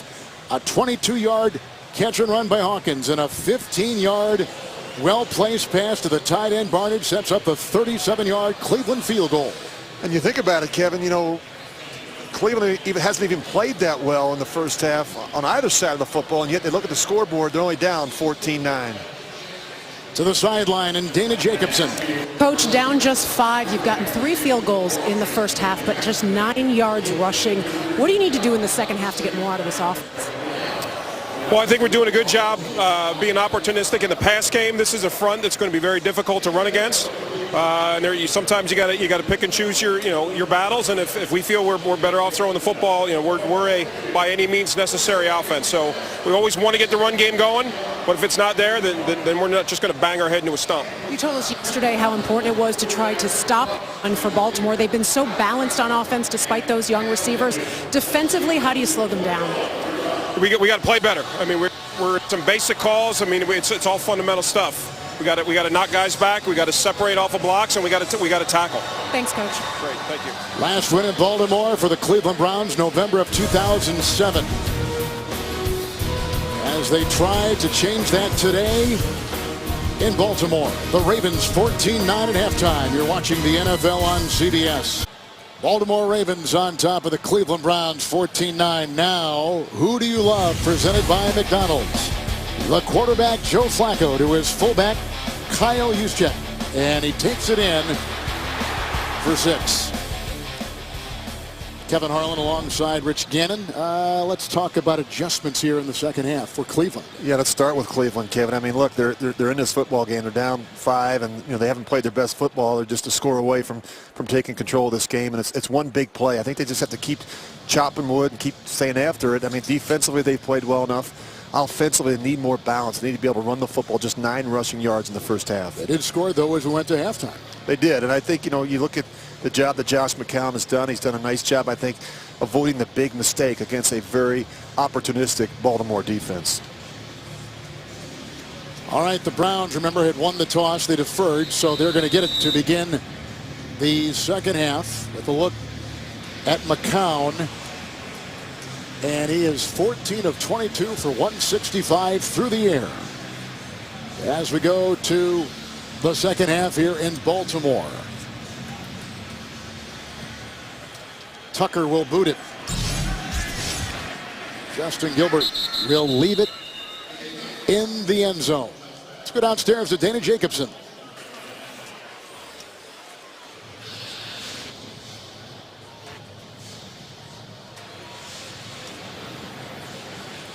All right, we have a problem down there. We'll try to get fixed.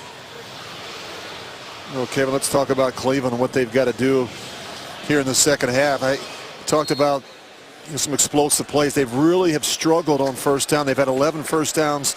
They've been able to gather 25 yards, just 2.3 on first down. They have to do better on first down. to avoid the 3rd and longs against this Ravens defense. Kyle Arrington is playing the cornerback here. Bottom right for Webb. 1st down and 10. Dropped by Barnage and almost scooped in by Darrell Smith. 2nd down and 10. All right, let's give Dana another try. Go ahead, Dana. I just wanted to see if you guys could actually read lips was what I was trying for. We could, yeah, thank you. Coach Harbaugh told me that he's happy with his young receivers from the first half, but he'd really still like to see more balance from this offense. As for defense, he says he's always would like to pitch a shutout, but he will take the explosive play that he's seen from them so far. Thank you. Here's a 2nd down and 10. Outside Hawkins. He's getting a block from Hartline, and then he's belted out of bounds about the 27-yard. There's a late hit. Brooks got him once, and then Will Hill got him a 2nd time on that 2nd down and 10, gain of 7. And let's see, Brooks had been penalized in the first half as well. After the play is over, personal foul, unnecessary roughness. Number 33, late hit out of bounds. 15-yard penalty at the end of the play, 1st down. Yeah, he's going to clearly hit him on the paint right there.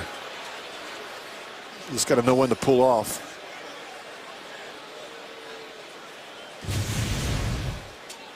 Browns don't need any help. I really felt like in the first half, Kevin, the Ravens had a chance to, I don't want to say put them away, but really create some separation, and they weren't able to do that. They had a couple drives that stalled on offense, and the Browns were able to muster 3 field goals, which obviously has got them right back in this one. 34 defense for Baltimore. It is a 1st and 10 with Crowell in the backfield, and down he goes. And the sack right there by Brandon Williams. The first time this season that the Ravens defense has recorded a sack on 1st down. It's the 3rd sack of the day for the Ravens D. Well, you're going to see the internal stunt.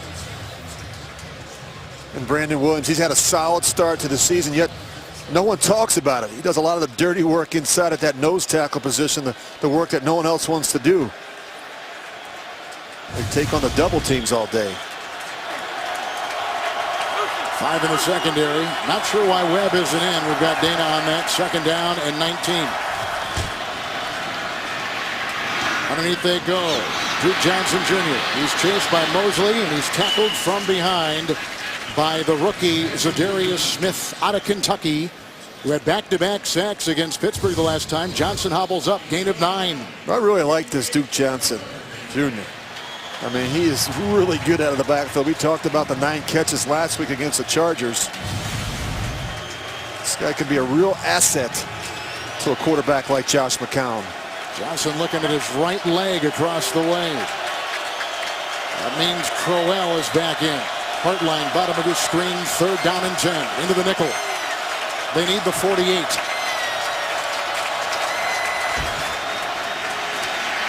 Crowell with the good block. It's caught by Barnage, and he'll be trying to twist his way for the 1st down. Hit by Hill. Got to the 49 of the Ravens. Picks up 9 on 3rd and 10. They'll be shy. They've elected to punt. Oh, he's just a bit short.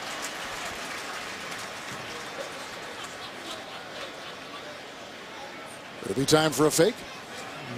Not now. Not this early in the 2nd half. 3-5. You punt the ball, you pin him back, and you let your defense get a 3 and out.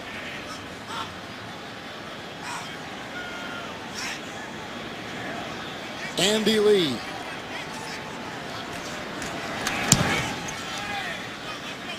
And Ross at the 9. Fair caught. 40-yard, well-placed punt by Lee. 12-13, 3rd quarter. Here come the Ravens and their quarterback, Flacco. Cleveland just punted. 1st, 2nd half possession coming up for Baltimore, and adjustments, Rich. Well, we talked about better balance for the Browns, Kevin. 37 plays, just 8 rushes for 9 yards. That's got to change. They've got to be able to limit the explosive plays for Baltimore. Aiken had a 48-yarder. Ross had a 18-yarder. And on the other side of it, Joe Flacco has to continue to spread the ball around. 7 different players have at least 1 reception. And then, go ahead. On that 1st and 10, it was just a 1-yard loss, and it was turned in by Forsett. Tackle made by Meter. And then finally, I think defensively, Kevin, they need to continue to pressure Josh McCown. They've got 3 sacks already. They need to continue to pour it on and get him moving off the spot and out of rhythm in the passing game. Base defense for the Browns. 2nd down and 11. 2 tight ends. Forsett. He got by Kruger. And he was finally knocked out of bounds by Poyer, who is starting for the injured Tashawn Gibson today. The gain to the 16-yard line, picks up 7. Well, they seal the edge, and you don't get contained from your defensive end. This is one of the reasons why the Browns have struggled stopping the run. They let too many running backs get on the perimeter. They don't do a good enough job containing and forcing the runners back up inside. Dead last in total defense. Are giving up over 400 yards a game, and they're 31st, giving up 141 yards a game on the ground. Got to get that cleaned up.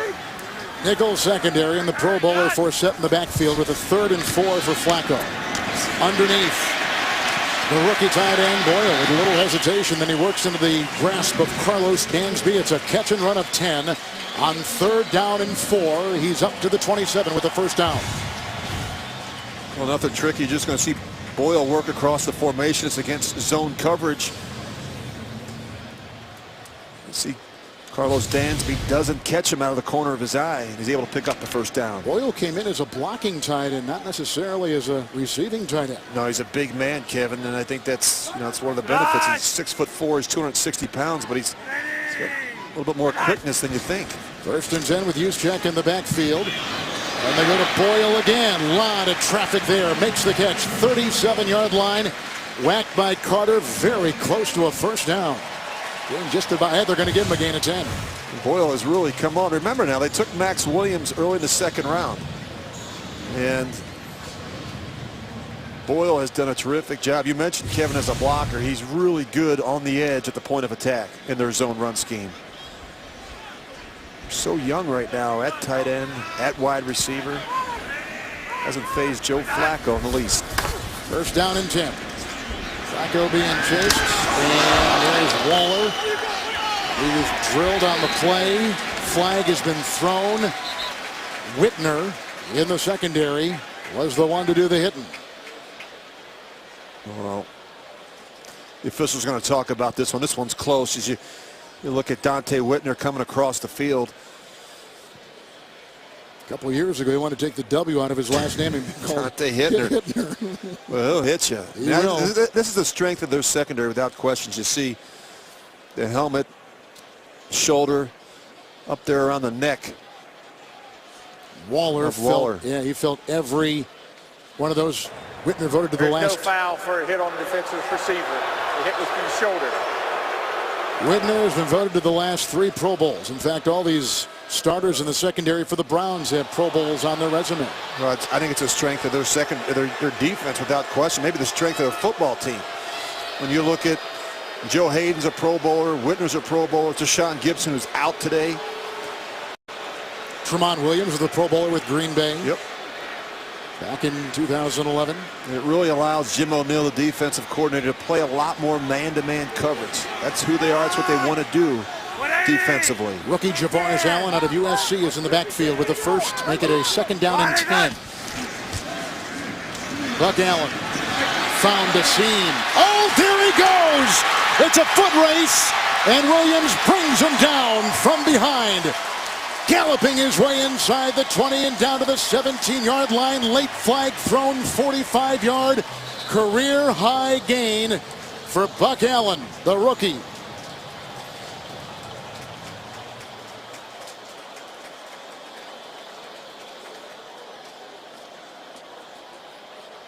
Talaferro is inactive today with a foot injury. Play is over. Unsportsmanlike conduct. Number 71 of the defense. Took the ball and threw it at a player.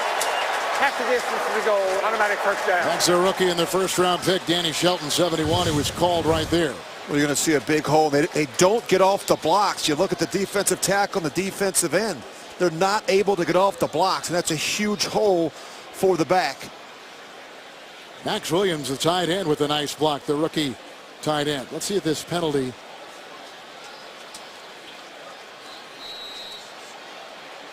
You throw the ball at him. Forsett back in. 1st and goal at the 9. Forsett. Whitner got him. drove him backwards. Also in there, Randy Starks in a loss of 2, and the flag, as you saw, fly in back to the 11-yard line. Holding, 82 offense. 10-yard penalty, still first down. Nick Boyle, who's got a couple of passes on this drive. Dana, what do you have? Well, you guys saw Darren Waller go out after that hit. He went straight into the locker room for concussion protocol, and we will keep you updated here. Great, thank you. That was a hard hit by Whitmer. First and goal now at the 19 with the penalty. Juszczyk is checked in. 4 in the secondary for the Browns. Flacco, Juszczyk, Monroe leading the way. And he was clobbered out of bounds by Tank Carter after a 14-yard catch and run down near the 4. Just keep an eye on the fullback. I mean, this is a great job. He's going to block the end, and then he's going to get out in the screen. So you see him initially. He's going to come off the line of scrimmage. He's blocking Bryant. Then he turns him loose, and then they throw the ball out the back door on the screen. The big lineman out in front. Really nice, creative design by Mark Trestman of the Ravens. It's very difficult to defend when you think the fullback is engaged in blocking the defensive end. 2 tight ends left side. That's where the ball goes. Second down and goal. And he's shy. Is Forsett hit by Orchard. It's a 3-yard catch and run for Forsett. He gets close. Good Really play by the close. rookie Orchard. He just misses it. Terrific effort by Justin Forsett. 3rd and 1 with a look at Steve Smith writing back at John Harbaugh. No Smith today with the back injury, small microfractures. They've struggled with 3rd and 1 all season long, and they got a 3rd and 1 right now. 3rd and goal at the 1. 3 tight ends. Flacco. Flag. No sign. Well, they tried the quarterback sneak. Remember in overtime against Pittsburgh and had some struggles. Kevin, you mentioned their struggles on 3rd and 1. Just 3 of 7, tied for 27th. It's an area where they've really struggled. Offside defense. No tackle. That penalty decline. Result of the play, touchdown. Oh, they got him in. 1-yard touchdown run. Well, it's nice to have a quarterback that's 6'6" that can do this. That can jump and extend and put that ball over the goal line. That's a 2nd touchdown run by Flacco with the late signal put out there by the official. I'm so impressed with Flacco's attitude, Kevin. We talked about how he really embraced the change at offensive coordinator. He wanted Mark Trestman to be comfortable. I think he went into it with an open mind, and I think that really made things easier on everyone. John Harbaugh, the offensive coordinator, the players, because the quarterback set the example for the football team and made sure he went out of his way to adjust. Shows great leadership on the part of Joe Flacco. Flacco gets in on his 2nd touchdown run of the day. Both of 1 yard. And Tucker will try to tack one more on. 21-9 at 7:47 of the 3rd. Flacco takes it himself, bulldozing over. Zoo to the center, leading the way. And his coach likes that one. The NFL on CBS is sponsored by Southwest. Transparency. Low fares, nothing to hide. DirecTV. If you call yourself a sports fan, you gotta get DirecTV. And by the all-new Fiat 500X crossover.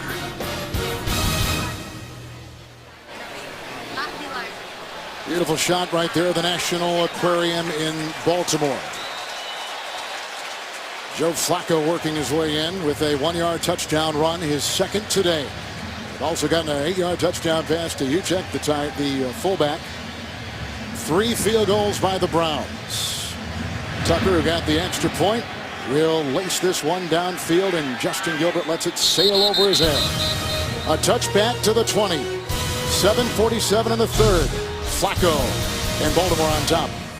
21-9, the Ravens lead the Browns right now. On defense, a bit short this second half. Elmas Duherville, the linebacker for them, now out with a groin injury, doubtful to return. You'll see Ladarius Webb, guys, on the sidelines. He is able to go if needed. I saw him coaching up Terrence Brooks and Trey Walker before they headed out for this series. Arrington taking his place. Thank you, Dana.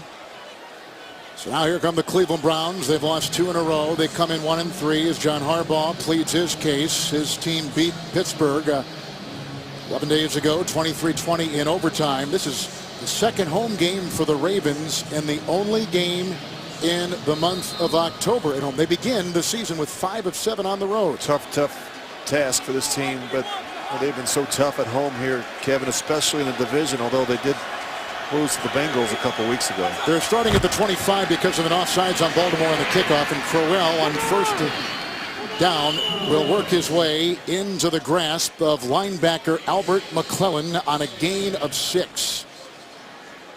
And he's out to the 31. Hey, wake up and watch with the world. For the first time ever, the NFL is streaming live on Yahoo. Bills against the Jaguars from London, Sunday morning, October 25 at 9:30 a.m. Eastern. Learn more at yahoo.com/NFL stream. Crowell remains. Second down, long 3. As he tries to carve his way inside, there just is not a lot of room. He's out to the 33-yard line. Stopped by the middle of the line on a gain of 2 to New York, James and Boomer. Chief fans won't like this. Not good news here. They're up 17-3. Jamal Charles takes the handoff. You'll see his right knee buckle. Remember back in 2011, he did the same thing to his left knee. He has been rolled out of this game as he's clutching his right knee. They lead 17-3, but in the bigger picture, they lose by losing Jamal Charles. Kevin and Rich. Tough one. Thank you, guys. 3rd and 1, 3 tight ends, Cleveland. And Johnson gets the ball with a foot race, and he gets a great block downfield from Hausler. And the catch and run takes him to the Baltimore 33. It's a run of 33 and a first down for the Browns. Again, the rookie starring. Yeah, really nothing fancy here. I mean, Josh McCown's going to reverse out, extend the ball, and they just run the back into the flat. And Duke Johnson does the rest. Not so sure if he stepped out. Looks like he might have stepped out with that right foot. Duke Johnson is the second leading rookie receiver, although he plays running back in the NFL on back of Amani Cooper with Baltimore Oakland. is challenged to the ruling on the field that the player did not step out of bounds on the sideline. And Duke Johnson missed a lot of preseason. Battling an ankle now.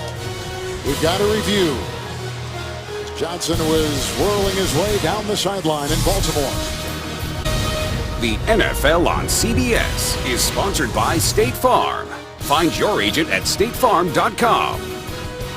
And by the Home Depot. More saving, more doing. That's the power of the Home Depot.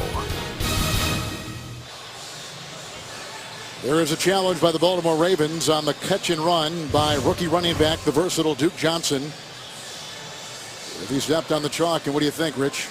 I think he did. Makes it a little easier with those pink shoes, doesn't it? It does, yeah. See, if he had white shoes, you couldn't tell, That's could you? right. Yeah.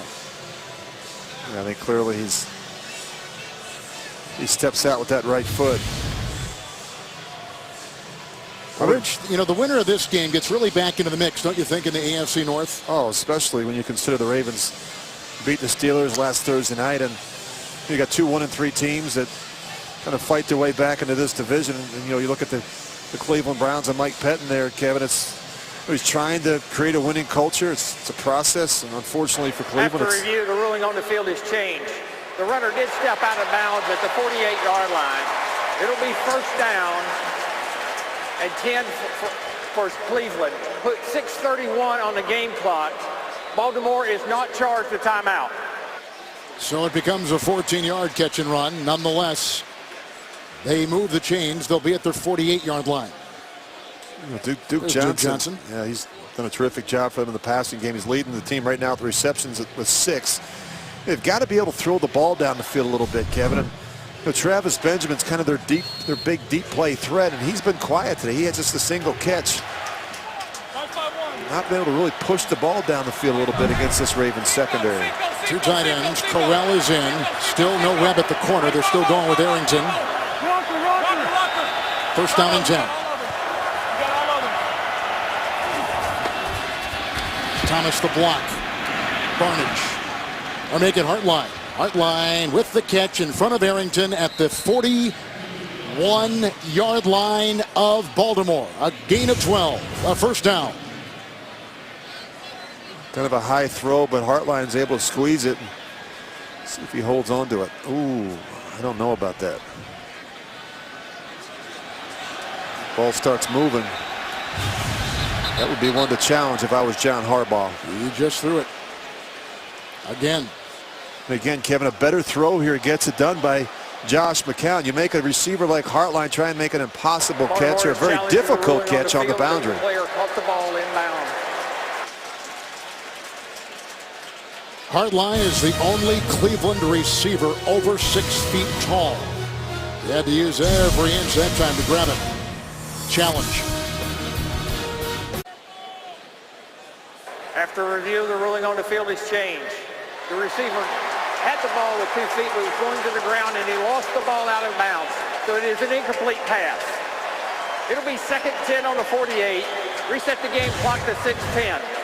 Baltimore is not charged with timeout, and since they've won both challenges, they will get a third challenge. And clearly you see the ball come out, and Hartline's not able to squeeze it and remain make the catch on the boundary there. With Crowell in the backfield and a couple tight ends. 2nd down and 10. 4 in the secondary for the Ravens. Crowell picks up the block. Benjamin. He tries to twist and turn his way close to a first down. He was grabbed in the play by Jimmy Smith. He's close to the first. End of about 10 down to the 43-yard line of Baltimore. Really nice job with the protection. You see Crowell. He's going to slide over there. He's able to pick up Mosley. Nice job resetting and making this throw across the middle of the field to Travis Benjamin. He's the home run hitter. He's averaging almost 25 yards a catch. Touchdowns already at 56 or 50, 60, and 54. Not been able to get him behind the secondary. Crowell in motion. They go right here to Gabriel with a pass, and Arrington wrestles him out of bounds. A first down for the Cleveland Browns to the 34 of Baltimore on a catch and run of 8. Josh McCown has actually made some really nice throws, Kevin, on 3rd down. 3rd down numbers have been pretty good. 3rd down today, 5 of 9 Baltimore. 7 of 13 for Cleveland. And the numbers from McCown on top. If he goes over 300 today, he'll be the first Browns quarterback to ever do that 3 consecutive times. Crowell 1st and 10. Big block by Antonio, and then he is brought down by Smith and others as he grinds his way to the 27-yard line. It's a gain of 7. Let's go to James and Boomer in New York. Philly got some help on this score. They did after a strip sack of Drew Brees. The first play, a touchdown pass to Brent Selleck, tight end of the Philadelphia Eagles. That's 2 touchdowns in 13 seconds. Kicking woes continue. They miss an extra point. They take the lead. Kevin, Rich, and Dana. But what an up-and-down team that Philly team is. My goodness. 2nd down, 3. Oh, nice play right there. Turned in the secondary by Terrence Brooks. It's a loss of 4. The run by Crowell only puts him at the 32-yard line of Baltimore. Well, you're going to see he's going to come in from the right side of the formation. He just finds a little gap between the right guard and tackle. Terrific instincts by Terrence Brooks. Duke Johnson is back in the game for the Cleveland Browns. 4 wide, they go to 5 in the secondary.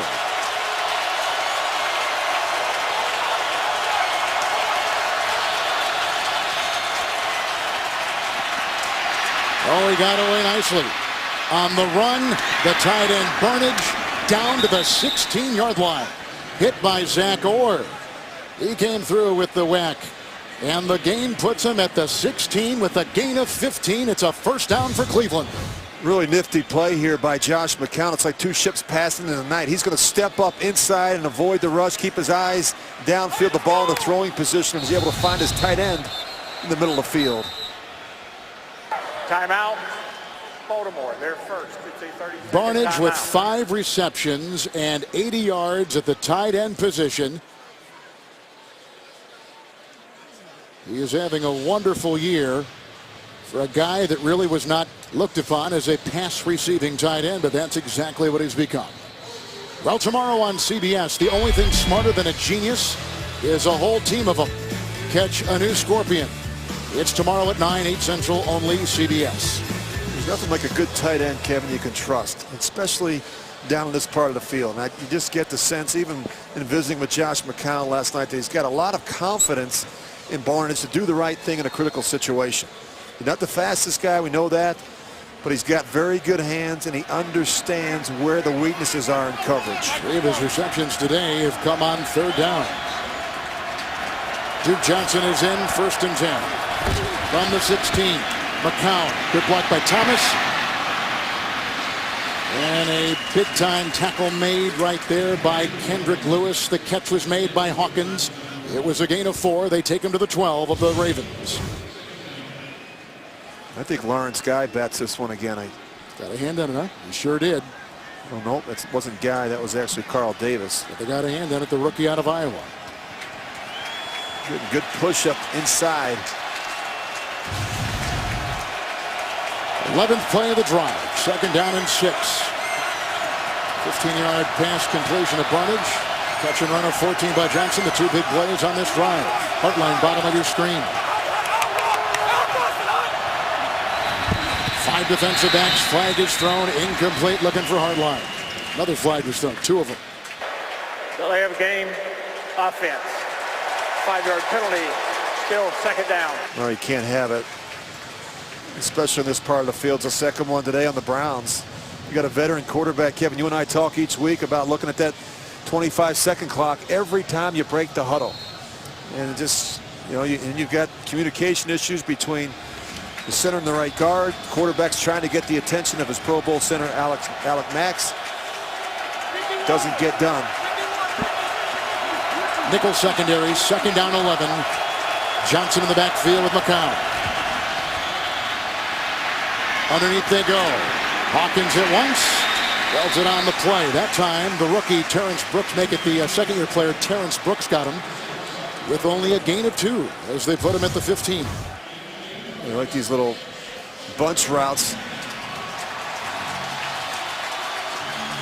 Rich, it's 3rd down and 9. They've converted 3 third downs on this drive. Are we in 4-down territory for the Browns? I don't think so, Kevin. Not at this point in the game. You know, you look, we're in the 3rd quarter here. I don't believe they're in 4-down territory. They've got to get a 1st down here in this situation. Look for the tight end. Into the nickel, 3rd and 9. Pocket crumbles, down it goes. So he's looking. We had all kinds of pressure, namely rookie Zadarius Smith out of Kentucky was right in his grill. Flag is down. It's going to be on Baltimore. On that 3rd and 9. Illegal use of hands. Hands to the face. Defense, number 56. The 5-yard penalty is automatic 1st down. It's time to talk about Jason Babin today. Saw a handful of plays last week. It was his first action for the Ravens last week, playing again today. Well, it's Babin right here, and he's going to be working on the Pro Bowl left tackle, Joe Thomas. He's going to get that left hand right in the throat area up into the face mask of Thomas. Babin's a guy that's bounced around the league, Kevin. He can still bring it off the edge, though. 9 penalties on the Ravens today, 6 on the Cleveland Browns. 1st and goal at the 10. Big penalty, huge penalty for the Ravens. Duke Johnson is on the move. Nickel secondary. Johnson bobbled it. 2nd and goal. Just looking for creative ways to get Duke Johnson the ball in space. Wouldn't you? It's just nothing more than kind of a perimeter run. They do a really nice job with these quick screens, these bubble screens. The receivers will work down the field. They're just looking for a way to get the receivers and the backs the ball on the edge. I don't know, Rich, if there was really a dominant playmaker you could say going into the season, but Johnson looks like is beginning to try to fill that role. He's a guy that they really trust, and Kevin's coming in, done a terrific job as a rookie. He's in now as McCown studies the nickel of Baltimore's second and goal attempt.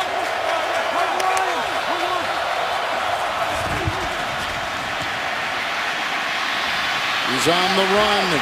Chased by Guy, chased by Mosley, and they'll chase him into the end zone for a touchdown. Flag at the 1. It's usually defensive holding. He was 10 yards away, and at 36 years of age, he outraced some younger guys to the end zone. Illegal contact. Number 23 of the defense. That penalty is declined. The result of the play is a touchdown. Got to.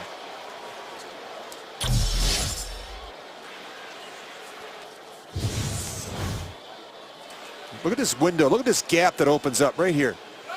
I mean, you see the nose tackle. He gets sucked back inside, and Josh McCown has just enough speed to get to the end zone.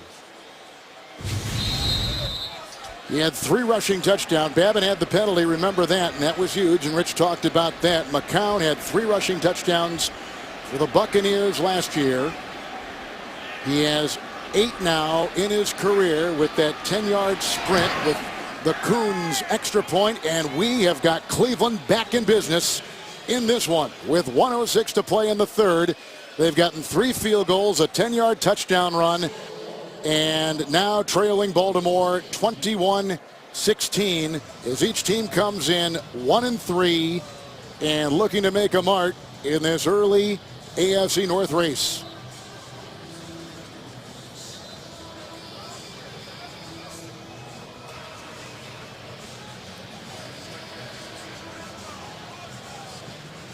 McCown throwing today has gone 23 of 34 for 243. No touchdowns, no picks. With no the conversation picks is with, the key, though, yeah, Kevin. no turnovers. I mean, no right. interceptions last week on the road in San Diego. No interceptions this week. This is not an easy place to play, and we talked to him about that last night. It was amazing to us to think here's a guy that's been in the league as long as he has. He's played on 9 different teams, and yet he's never played on the road in Baltimore. But he's handled himself well. He's kept his team in it. It hasn't been pretty all the time, but he's done the right things, and he's not made the critical error. Here's the ensuing kickoff now by Coons, and deep back is Ross. Jeremy had a 46-yard kick return, you may recall, earlier in the game. And here he takes it just past the 25, and then he is hit by a ton. Carter was there, Mingo was there, 23-yard return. Saturday, the SEC on CBS brings out the best game from the best conference when the Crimson Tide of Alabama takes on Texas A&M. It all begins with college football today. That was an impressive drive by the Browns. Kev, as you mentioned, 13 plays, 75 yards. They chewed up almost 7 minutes of the clock. A couple big conversions on third down, certainly aided by the mistake by Jason Babin. Couple tight ends on first down, Forsett. He squirts free into the secondary and past the 40-yard line he goes. Brought down by Hayden. That's a burst of 13 yards for Forsett. A Pro Bowler a season ago, a 1,200-plus yard rusher for the Baltimore Ravens. The thing about Forsett, he's got great vision once he gets into the hole. And sometimes, Kevin, these smaller backs, you lose them behind that big offensive line. I mean, he's 12, 13 yards into the secondary before anyone makes contact. I guess I never realized how small he was until you saw him at practice Friday as Flacco sets up a screen. Forsett, good pursuit right there by Tank Carter. Flags on the field with the gain of 1 as it stands right now to the 41.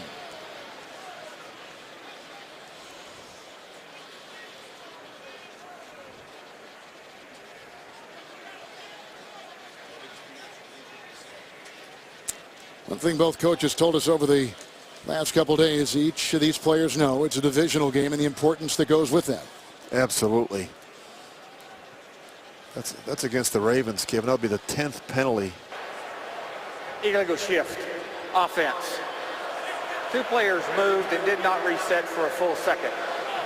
5-yard penalty, still first down. with another explanation that John Harbaugh does not want to hear. And his new assistant coach, Steve Smith, by his side. It was great to see Steve Smith during one of the breaks over on the sidelines coaching up the young receivers. This guy is still into it. Loves football. Allen is in. It's 1st and 15. And then he was upended on the play by Poyer, taking the place of the injured Gibson, as we've talked about, with a gain of 3. He's up to the 38. All right, the fourth quarter is upon us in Baltimore. And a close one on CBS. Joe Flacco has had a couple of short touchdown runs. We've had a touchdown pass, Flacco to Juszczyk. He just had a touchdown run by the Cleveland quarterback, Josh McCown, of 10 yards, and 3 Coons field goals.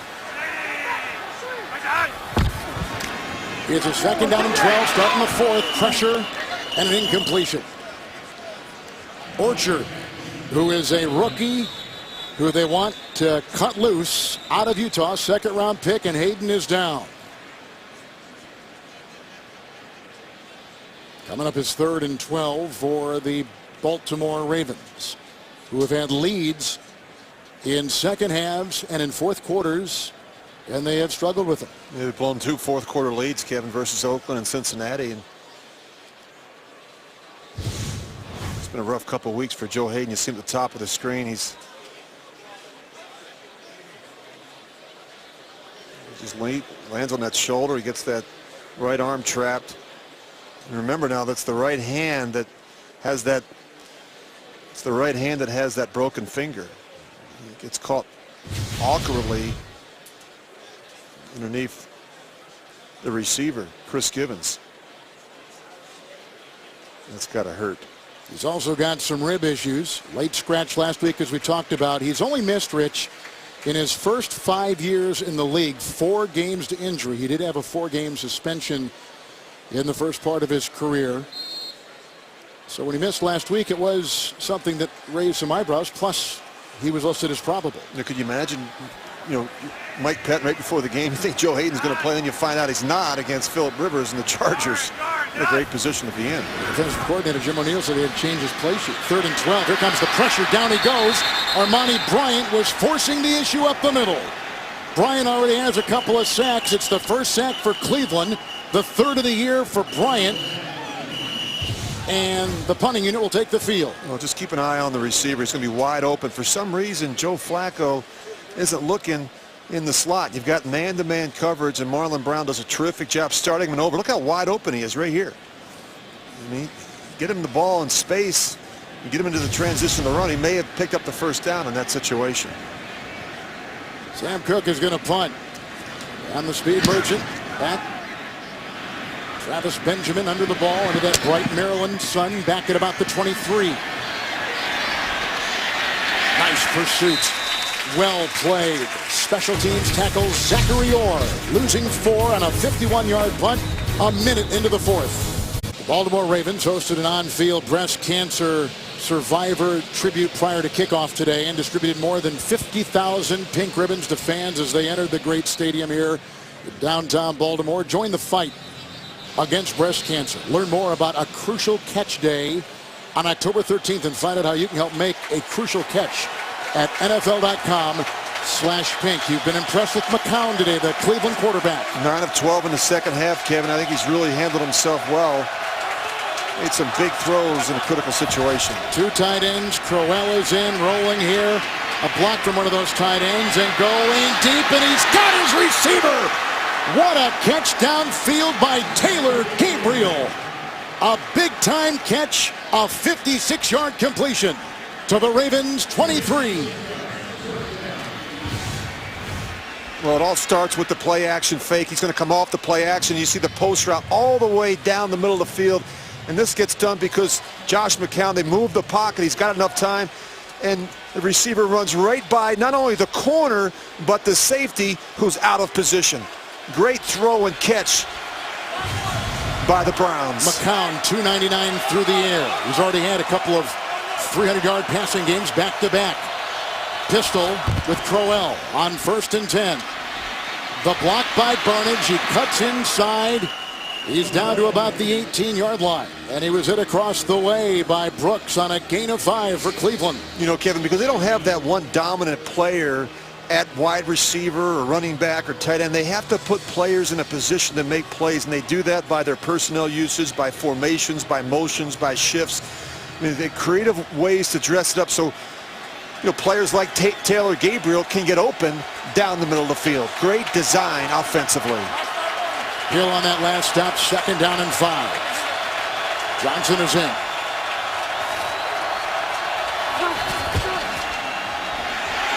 Blitz was on through the hands of the receiver, Brian Hartline. That baby had some serious gas. Arrington was covering, incomplete pass. Well, he had to get that one out of his hands quickly because Terrence Brooks was coming. Hartline takes a little while to get out of the break.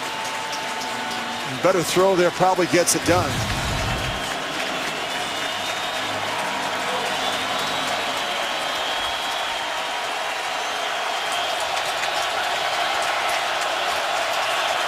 Four defensive backs for the Baltimore Ravens. 4 receivers for Cleveland. 3rd down and 5. Oh, they're coming. And he's throwing. Barnage. And caught. Caught. No sign yet. No sign yet. This is what it was with Flacco at the other end. They gave no signal with the rushing touchdown. As the discussion ensued. Touchdown! He got it on a jump ball to Gary Barnage. 18-yard touchdown pass. And Cleveland has taken the lead. Man, this is terrific by Josh McCown. He's going to have a free blitzer right in his face, and he knows it. And he drifts, he holds it as long as he possibly can, and he puts up a jump ball for his tight end, Gary Barnage. And he's got that one between his legs, Kevin. Check out this. Oh, I don't think it ever touches the ground. It did not. What an incredible play by the tight end. Look what I found. I mean, look at this. What great concentration. He knows it's between his calves. He squeezes it. He's able to pull it up and make a spectacular catch. The coverage by strong safety Will Hill. At the other end, Kendrick Lewis was flying up the middle into the grill of McCown, who stood up there strong and whips an 18-yard touchdown pass as it stands now. You can't make it up. I mean, look at the frustration on the face of John Harbaugh. That was an incredible play. That was some kind of catch. That'll make the highlight reel. Well, yeah, so now we've got a quarterback over 300 yards, 3 consecutive games for the first time in Browns history. We've got a tight end in Barnage with 98 yards, and they're going to go for 2. Up by 1, absolutely.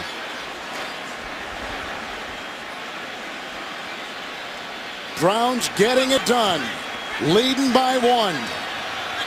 Duke Johnson in the backfield. McCown. Another deflection, and on that ricochet, it was incomplete.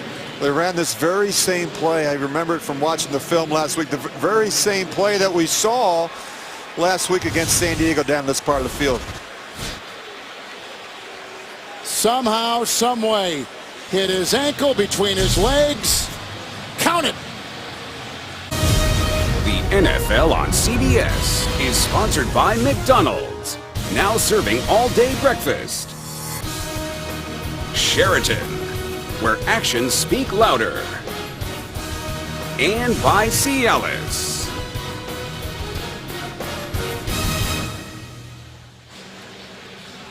Aerial coverage today provided by MetLife. These beautiful scenics high above downtown Baltimore. Cleveland with 13 unanswered points. We've had 3 quarterback runs, 2 by Flacco, 1 by McCown, and he just threw an 18-yard acrobatic touchdown reception by the tight end Gary Barnage, and the ensuing kickoff is here. Juszczyk, who plows his way upfield and rams his way into K'Wan Williams with a 5-yard return. Let's go back again in that last drive. Yeah, 4 plays, 79 yards. Set up this big throw to Taylor Gabriel for 56, and of course the touchdown throw to Gary Barnage. Barnage 6 catches already today, Kevin. 4 have come on 3rd down, including that last touchdown on 3rd and 5. It's some big plays on 3rd down. Let's see how Flacco and the offense respond from their 29. First and 10. The dancing Forsett into the secondary and brought down by Poyer. He works his way to the 39. It is a gain of 9. Remember now, Justin Forsett was the leading fourth quarter rusher last year. He's third best this season. This is where he makes. This is where he earns his paycheck. You think about that miss on the 2-point try, Kevin. That was big. Would have made it a 3-point game for Cleveland. Now a field goal would win it for Baltimore. Brown on the move. Second down 1. They put the ball at the 38-yard line. He's going to go underneath this time, and it goes to Marlon Brown. Whitner got a hand on him. Belted him on the play. It looks like they lost about a yard. They did. Back to the 37-yard line. Dante Whitner's a terrific player. I mean, he can play at all 3 levels of your defense. He can play down around the line of scrimmage and show up and run support. He's a good blitzer. Cover. He's got good range back there in the secondary, and he's the one that really sets the tone for how they play. 5 defensive backs for the Cleveland Browns. 3rd down and 2. Blocked by Eugene Monroe. They go deep here. They're looking for Kamar Aiken. He was being tailed downfield by Pierre Desir. We haven't talked about him much because Hayden had been playing, but Hayden has gone back to the locker room. 3 and out. The punting unit will take the field for the Ravens. Well, big stop by the Browns. You could get a good look at their defensive coordinator, Jim O'Neill. He says he's got relatives from the Baltimore area. This is an important game for him and for his football team, and the defense has played better. The Ravens get 9 yards on first down with the run by Forsett, and they couldn't get the first down. Here they got a punt. Benjamin back. Cook to punt.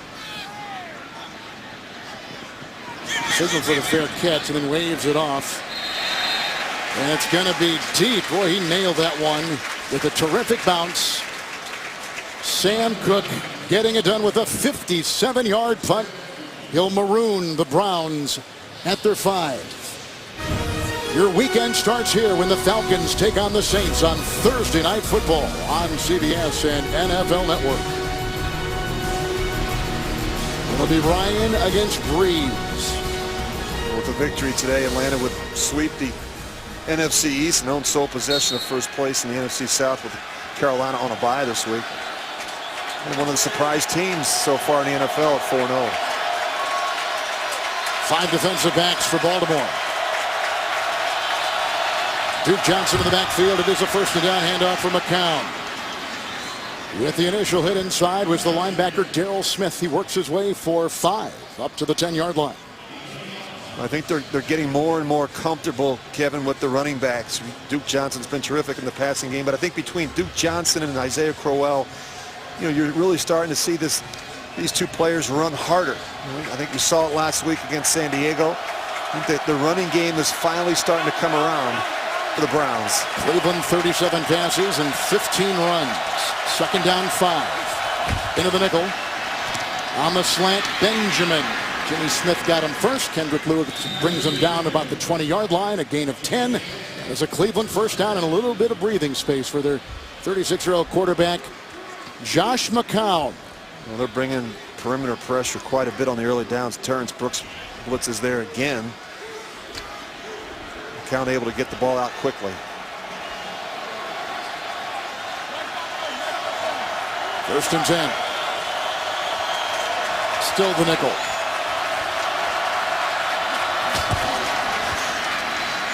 McCown going deep. He's looking for Benjamin. A little hand-to-hand combat there with Jimmy Smith with the incompletion. Rich, if anybody has an appreciation for a quarterback who's maybe later in his career and beginning to find some traction, it's you. I mean, you made yourself into this MVP, a Super Bowl quarterback. I think you appreciate, you told me the other day, what McCown is doing at his age. Yeah, I think sometimes, when you have adversity early in your career, Kevin, it can help you. I think that, you learn to fight through the battles. This guy has bounced around, but, he's been touched by a lot of different people, by a lot of brilliant offensive minds. And I think finally now the game has slowed down for him. I think he feels comfortable in his own skin. And you just see the guy really, he has played well so far for the Browns. Yeah, and a second and 10 right here. Barnage was spinning and looking and not catching. He was covered on the play by Courtney Upshaw. Well, he's missed a couple throws, but Barnes maybe make that one. But I mean, he's a hard guy to figure out. Overall, he's 17 and 35 as a starter. We mentioned the 9 different teams, but where he has really struggled is on the road. 4 and 20. 4 and 20 as a starter. Maybe he's looking at number 5 right now. The nickel for the Ravens. 3rd down and 10. Johnson in the backfield. They need the 30. Here comes the blitz. It's coming hard. Whoa, what a play by Timmy Jernigan. It's the 4th sack by Baltimore and the 17th on the season allowed by the offensive line of the Browns. 3rd most in the league. Well, they've been bringing the pressure. We've been talking about it off the perimeter. Terrence Brooks. He slides in there behind, and Josh McCown never feels him. He comes off the edge. He forces McCown to step up, and Jernigan is right there for the easy sack. Lee in his own end zone. Ross back inside the 45.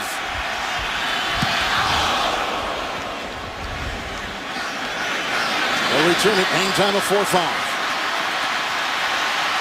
Ross. We got a block on the play from Brendan Trowick. And he takes it into Cleveland territory. 17-yard return on a 51-yard punt. The pressure there, and then Jernigan douses the Cleveland quarterback. Rich, map out the shore now in front of Flacco and Harbaugh on this Baltimore team. Good teams, Kevin, have a way to finish in the 4th quarter. They don't let teams hang around. This is the Ravens' opportunity right here to take advantage of great field position in Browns territory. This is 4th set. He got a block from Osemele that opens the door, and down at about the 19-yard line. What a burst. 23-yard run. What a block by 72 Osemele. Well, Kevin, you get the block here. You get the tackle. Monroe up on the 2nd level. I mean, this has been a play that's been very successful today for the Ravens. This outside zone run. And Justin Forsett's been terrific. Forsett's got 82 yards on the ground.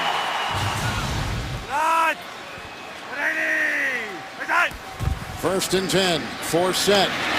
Stopping the run is a problem for the Brown defense. We knew that going in. Down to the 12. Forsett brought down by the rookie Orchard. A 9-yard gain right there. And Kevin, what do? You just flip it over. Same play, the opposite direction with the back. And they're doing a great job neutralizing that front, getting up on the 2nd level, getting hats on the linebackers, and allowing Justin Forsett to run up into the safeties. Again, Osemele, the left guard, was leading the way. 2nd down and 1. Forsett remains in a couple tight ends. There's another big block. Another block by Osemele. That's a 1st down run with the Whitner tackle on Forsett. It's a gain of 7. Dana Jacobson is on the sidelines.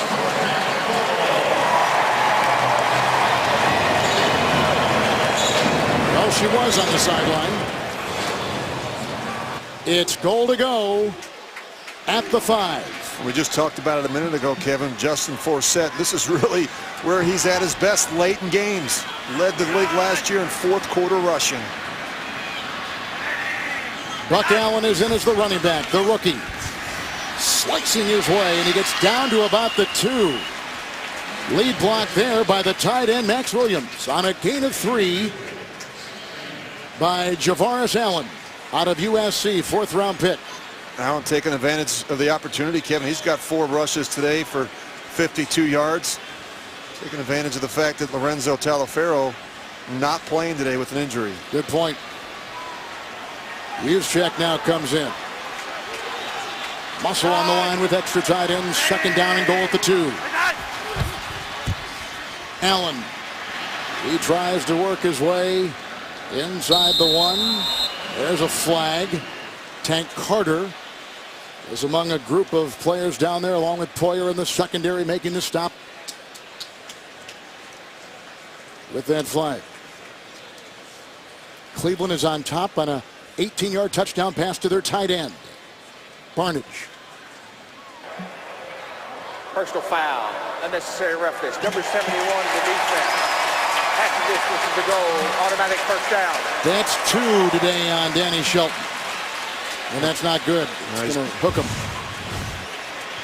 He's a big man. You'll see him right in the middle of the line there. He's built like a Coke machine, Kevin. You look at him, and he's just as tough to move inside. Forsett is in with extra tight ends. First and goal. Flacco, use check, incomplete. With coverage on the play, turned in by Poyer. By the way, Hayden is out with a concussion for Cleveland. We just got word. Kevin, you got first and goal. Why try and trick him? I mean, you're running the ball so well. You're moving them. You're winning at the line of scrimmage. Juszczyk has already caught a touchdown pass today of 8. Cleveland having a difficult time making personnel, substitutions. you're They're trying right. to get their bigger people in the game. Second and goal at the 1. Juszczyk and Forsett in the backfield. Flacco, Forsett, touchdown. And Baltimore has taken the lead.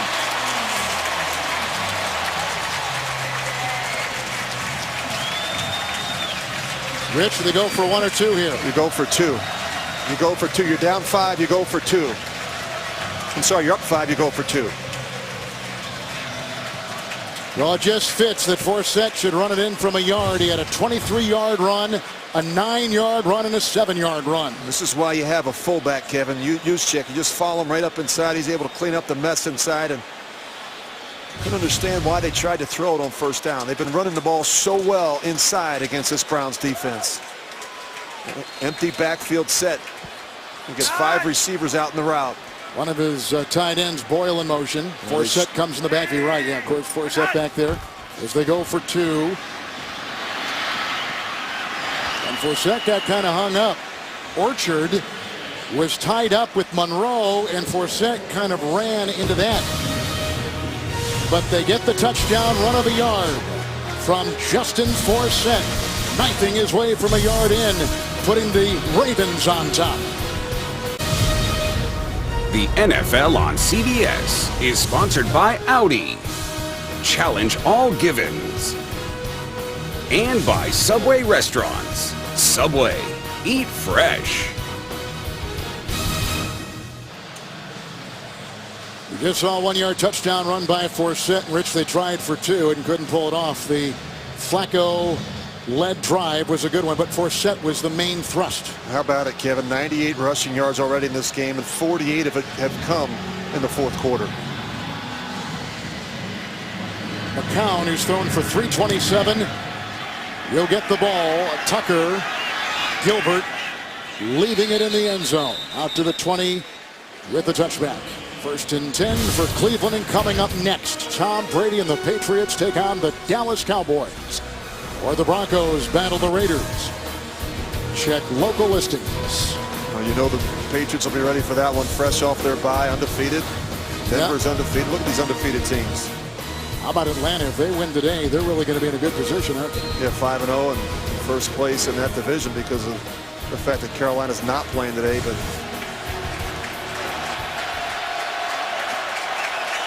well, Baltimore has blown a couple of fourth-quarter leads this year. Let's see if they can hold on now, up by 5, first and 10. McCown up the middle, and it's caught. Look at this catch and run. And it's pulled in by Andrew Hawkins, who races up the middle. Brought down by Lewis, flag back at the 17. Catch and run of 25. He's up to the 45 right now. Illegal formation. oh, jeez. Offense. The tight end was up on the line. This wideout was up on the line of scrimmage, covering up the tight end. The 5-yard penalty, still first down. Well, this just kills you. They've got an illegal formation right here. They've got the receiver covering up the tight end. The receiver has to be off the line of scrimmage. And that's amazing. I mean, it's the penalties that just absolutely kill you. You give up a huge play to start a drive to Andrew Hawkins because you have a veteran receiver that covers up the tight end. Darius Webb has not played the entire second half. 5 in the Baltimore secondary, first and 15. Duke Johnson is in. McCown with the block from Schwartz, and it's caught by Barnage. Up the sideline, Arrington got a hand on him, knocked out a play by Will Hill. It is a catch and run by the Cleveland tight end of 22, and they put it at the 37. Well, this is what they want. They want the matchup on Mosley. I'll tell you, Baltimore's got to do something different, Kevin. They just can't. They've got to find somebody that can cover this tight end. He's wreaking havoc. 7 catches already for 120 yards. Career highs. Oh, I just took your little note. That's all right. 1st and 10.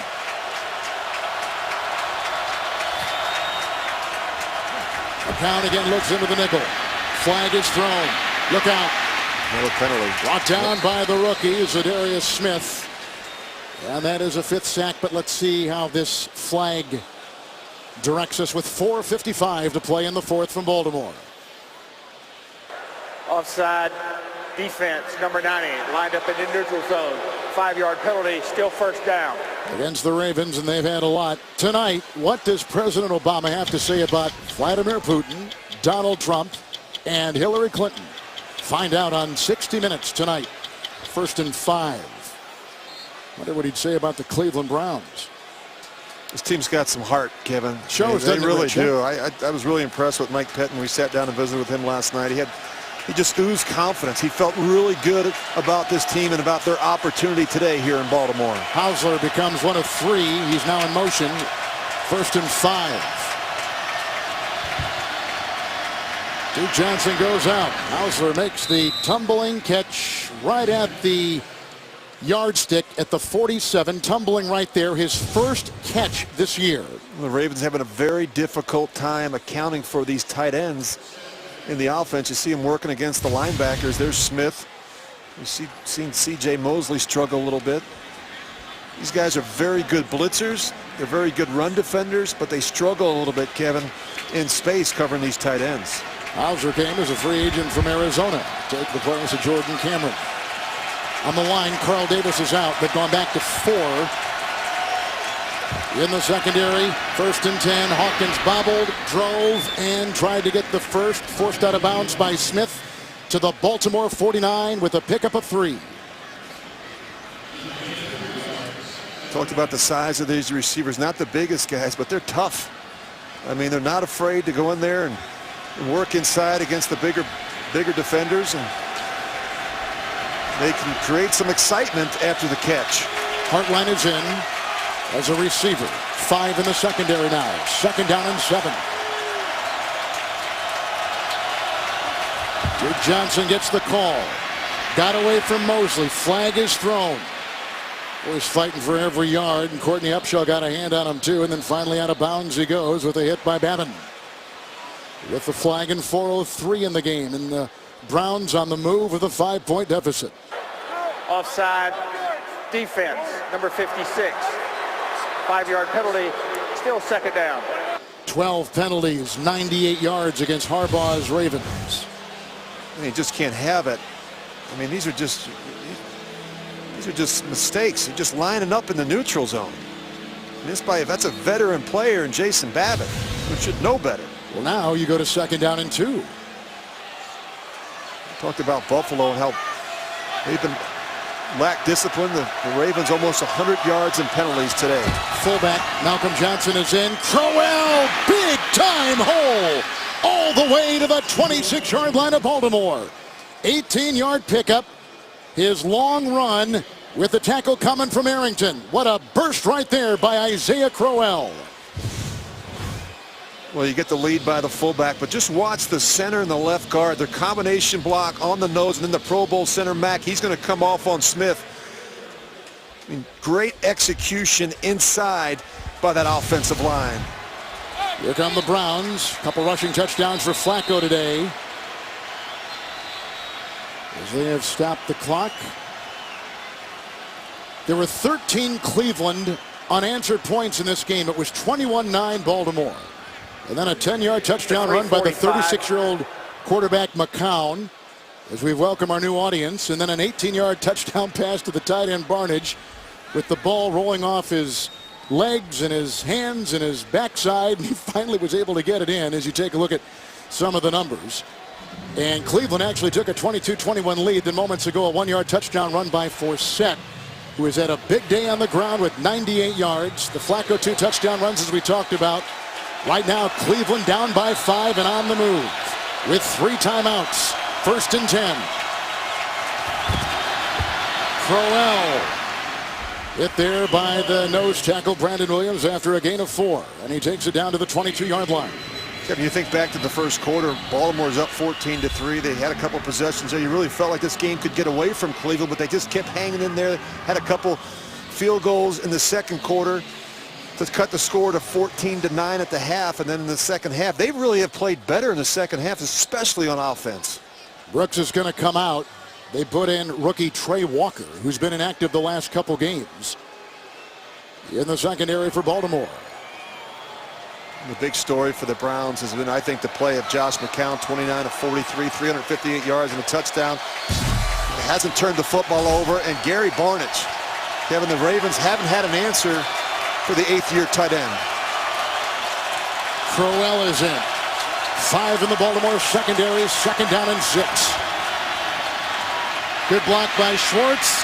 Here's Crowell with a little room to roam. He gets by Lewis. He got by Smith to the pylon. Touchdown! Isaiah Crowell, 22-yard catch and run. And the Cleveland Browns have gone up by 1. And they'll go for 2 now. No, there's some poor tackling here, Kevin. This is just pretty simple. McCown's just going to check the ball down to Isaiah Crowell. And watch how many defenders miss. You're going to get a missed tackle there. Lewis. You get a missed tackle there. Smith. And that's it. And then too late for the driving linebacker, C.J. Mosley. How about that drive? Barnidge caught one for 22. Crowell ran one up the gut for 18. And then comes up with a masterful 22-yard catch and run touchdown. Now they try for 2. The third lead change this fourth quarter. Cleveland has not won in Baltimore since 2007. They've got the lead. Can they get 2 here? Duke Johnson has come in. McCown got it. They get 2 right there. Hawkins in the corner of the end zone. He beats Kendrick Lewis. And the lead goes to 3 for the Browns with 3:03 to go. Well, you could see it coming. It took a while. But eventually Josh McCown gets there. I thought he was going to be late. Look how wide open he is in the back of the end zone. But Josh McCown makes a perfect throw. You can see the reaction from their head coach. Now they're up by 3. Cleveland has lost 5 consecutive road games dating back to last season. They've lost 8 of their last 9 going back to last year. They lost the final 5 games of last season. They've lost 2 in a row coming in, but that was all prior to Josh McCown and what he's done. 3rd consecutive game with over 300 passing yards. He becomes the first Browns quarterback to accomplish that in the long and storied career of the Cleveland Browns. Now can they finish, Kevin? Can they go out and finish on defense? They've got the defense that's dead last in total defense, but can they finish a game on the road? Coons will kick off. One of the great stories of this game was Ross off the practice squad. He'll keep it in the end zone right there. Steve Smith is out. Campanaro is out. And so they brought this guy off the practice squad. He has played well. Here's our game summary. And it was Flacco. 2 rushing touchdowns today. Here's a 10-yard touchdown run by McCown. He takes it in. And then watch this catch by the tight end, Barnidge. Circus catch. And then Forsett moments ago. Pounding his way in. He has 98 on the ground. And Crowell caught this in the flat, weaving his way past one Raven defender after another. And here's a 1st and 10 run by Forsett, digging his way and brought down eventually by the linebacker inside Carlos Dansby with a gain of 5 to the 25. Little quiet now in the building. Joe Flacco against Cleveland, 13-1. 2nd down 5. Flacco. He got by Kruger and he just rips it away. Well, it's a good alert play there by Joe Flacco. He can't take a sack in that situation. He throws it away, and now you give yourself an opportunity on 3rd and 5. This just took too long to develop. I thought initially the pass protection was pretty good. Kruger's the first to get there. And Bryant gets around there, and Flacco's able to avoid the sack. There's a look at Justin Tucker. It's a 3-point game, obviously. 2.5 to go. Somebody has to win against man-to-man coverage. Browns playing a ton of man-to-man on third down. 3rd down and 5 into the nickel. That got away from him. Incomplete.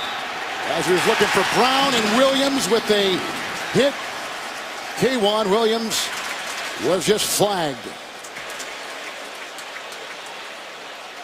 As they discuss, we've had a couple of these called back actually today once the officiating crew got together to discuss.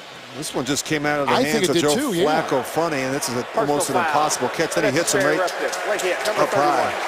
15-yard penalty on right in the helmet. Just called Williams right there. Boy, what a costly penalty. You got the Ravens in a situation where you got a 4th and 5. Now you give them the 15 yards and a 1st down. Rich, the Ravens have had trouble holding on to 4th quarter leads. They lost a 3-point lead to Oakland. A 3-point lead to Cincinnati in the 4th. Big reason why they're 1-3. Not been able to finish late in games. Good teams have the ability to finish late in games. I want to see, Kevin, if this Cleveland defense can get off the field. Good look at Paul Kruger. He's been close a couple times with Flacco. So as we welcome our new audience, we've had 3 lead changes in this 3rd quarter. Isaiah Crowell, the running back for the Browns, just raced 22 yards after a short throw. A 2-point conversion that put Cleveland up by 3. Forsett on 1st and 10 moves a pile and takes it with the Dansby tackle with a gain of 9, plowing his way to the 48-yard line. Joe Flacco has had 2 1-yard touchdown runs. Forsett's had a 1-yard touchdown run. Flacco early on threw to his fullback on a touchdown throw of 8. 2nd down and 1. Forsett finds his way for the 1st down to the 46-yard line of the Cleveland Browns with the tackle made by Whitner. We've reached the 2-minute warning, and the visiting team is up by 3 on CBS.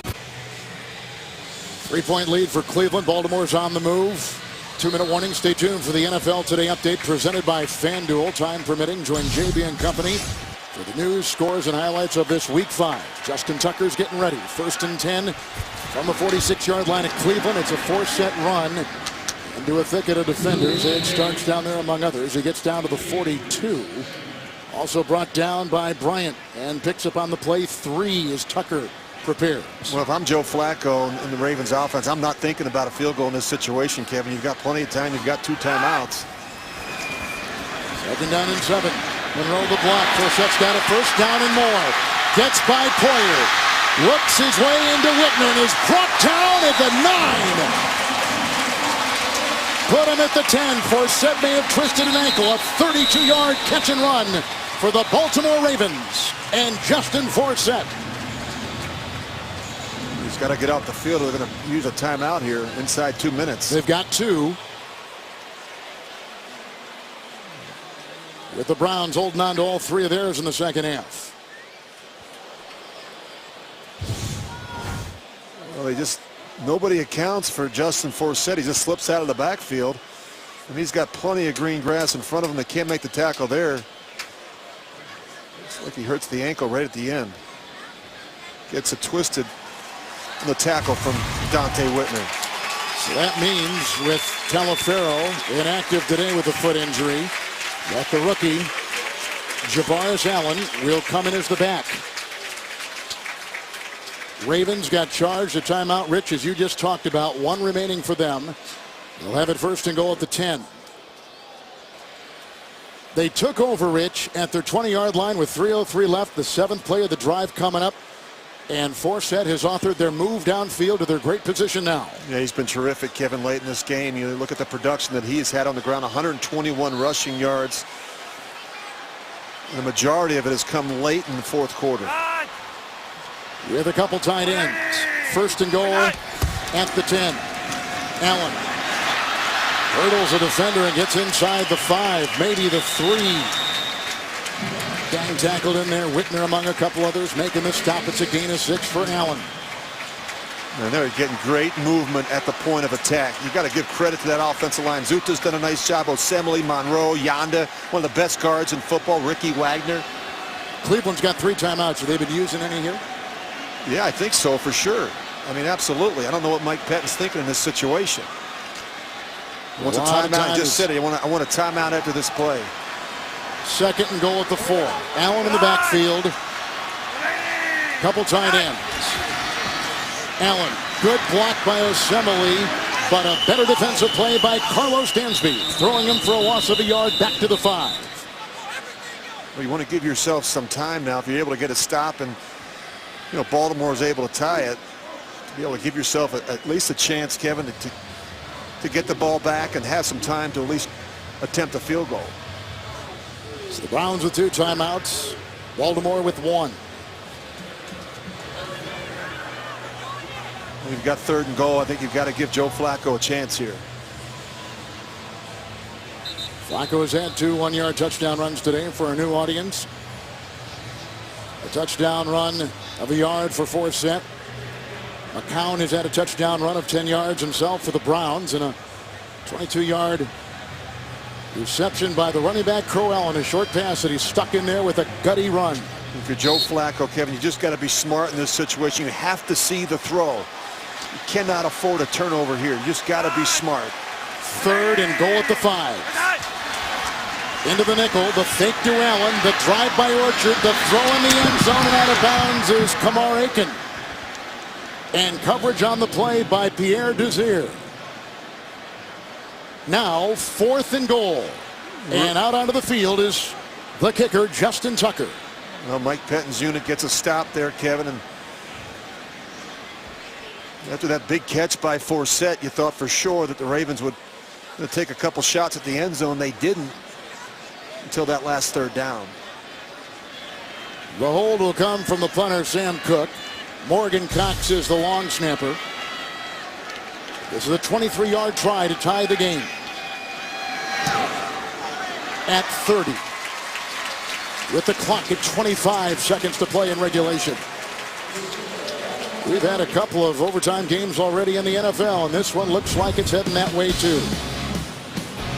So for those just joining us, it was a couple yard touchdown runs by Flacco. Barnage, the tight end, with an acrobatic. Where to go? Whoop, there it is right there in your hand for a touchdown. Reception, and then Forsett plowing over. And then Crowell breaking one tackle after another on his way to the pylon, and 6 for the Cleveland Browns. Even though the Ravens have really dominated this series, Kevin, really for the last 8 years or so, a lot of the games have been very close, have come down to a play or two in the 4th quarter. And just in visiting with the Browns last night, you got the sense that there was no panic with this group. There's a group that was very confident coming into this one. And Mike Pettin felt like they had a great week of work and preparation leading up to this game. All right, Rich, you've got the ball. You've got 2 timeouts. You're tied on the road. What are you thinking if you're McCown and you're the brain trust over there for the Browns? Well, the problem is that with Justin Tucker, Kevin, you're probably not going to get a chance to bring it out. So you're probably going to get the ball at the 20-yard line. I think you run a screen or something conservative, hopefully bust something, get you up to midfield. And you've got that timeout that you can use, and now maybe you take a shot and get yourself in the field goal range. The problem with Tucker is he kicks it so deep and so high, really makes it very difficult to get a return. Boyne drills this one out of the end zone. It goes over Justin Gilbert's head, and so out of the 20-yard line is where Cleveland will start. 25 seconds with which to work for Josh McCown. 2 timeouts. Well, he's got a chance. I mean, he's got a chance to push the ball down the field. We know he's got some speed on the perimeter. And you've got an inexperienced kicker that's buckling the chin strap there. He's not been in a lot of these situations late in games. But he has kicked well today from 43, 43, and 37 yards. Look how deep those safeties are for the Ravens. 2 deep safeties. Into the nickel with Duke Johnson in the backfield, and Johnson will get the ball. He was at least directed that way, and C.J. Mosley was there defending. Incomplete, 2nd and 10. That's one of those ones where you go back to the huddle and say, hey, what were you thinking? I mean, you're going to lead me into a head-on collision. Browns trailed earlier 21-9. Rattled off 13 unanswered points. That's what McCown has done late in games. And it's counted. 4 wide. The Ravens secondary has 5, 2nd down and 10. Count. Oh, he missed him. There he is.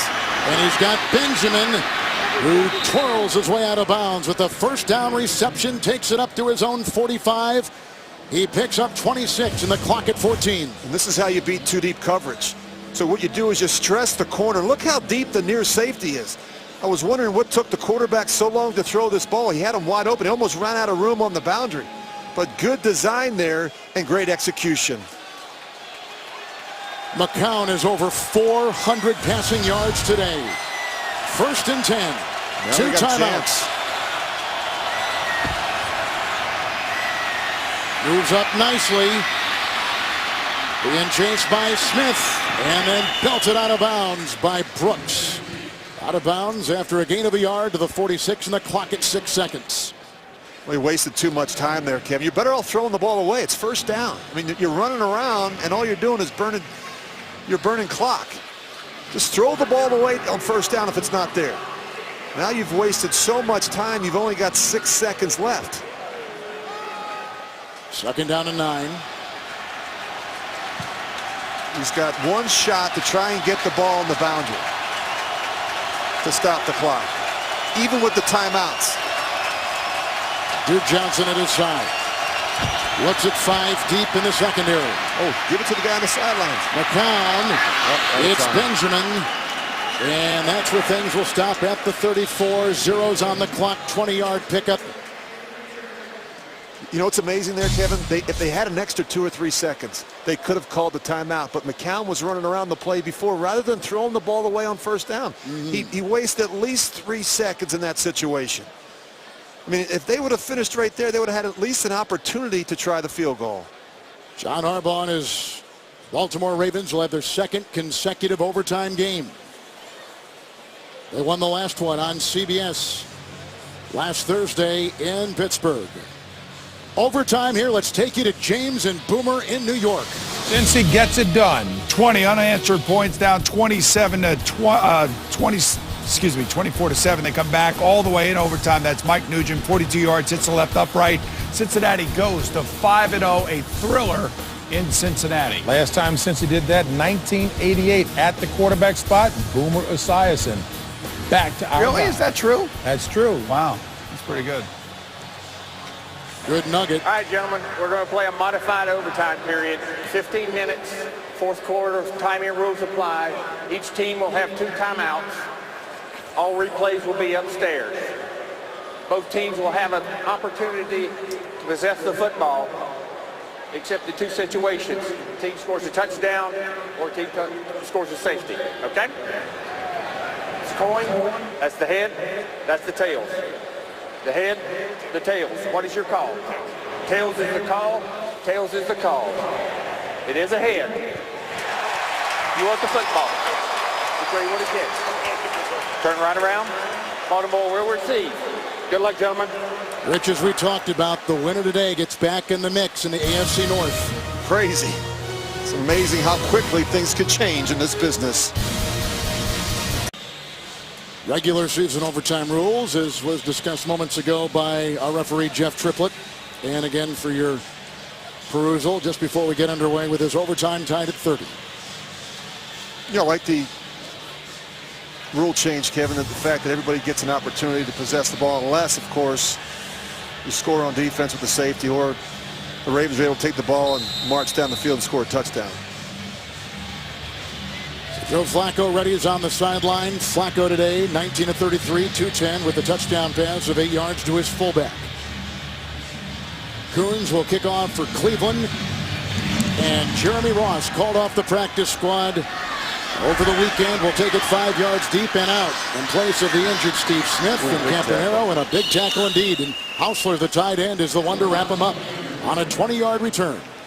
You know, I think the great thing about Joe Flacco, Kevin, you and I were talking this week, is that he has a short memory. Whether something good happens or something negative happens early in the game, his ability to turn the page. And I think he's never negatively influenced by what happens early in the game. I think last week against Pittsburgh's a great example. They didn't play well early. He didn't play well. They had the interception, the fumble, and yet he was clutch at the end when it mattered the most. Another opportunity for him here in overtime. Forsett is not in with 121 rushing yards today. Twisted an ankle. This is the rookie Allen out of USC. He was belted on the play with no gain. And a nice stop by the veteran Randy Starks, a two-time Pro Bowler. It'll be 2nd down and 10. Well, not having Forsett in there is a killer, Kevin. I see him on the sidelines. He's got that ankle taped up, and he was running so well, 121 yards. A lot of it coming late in this game.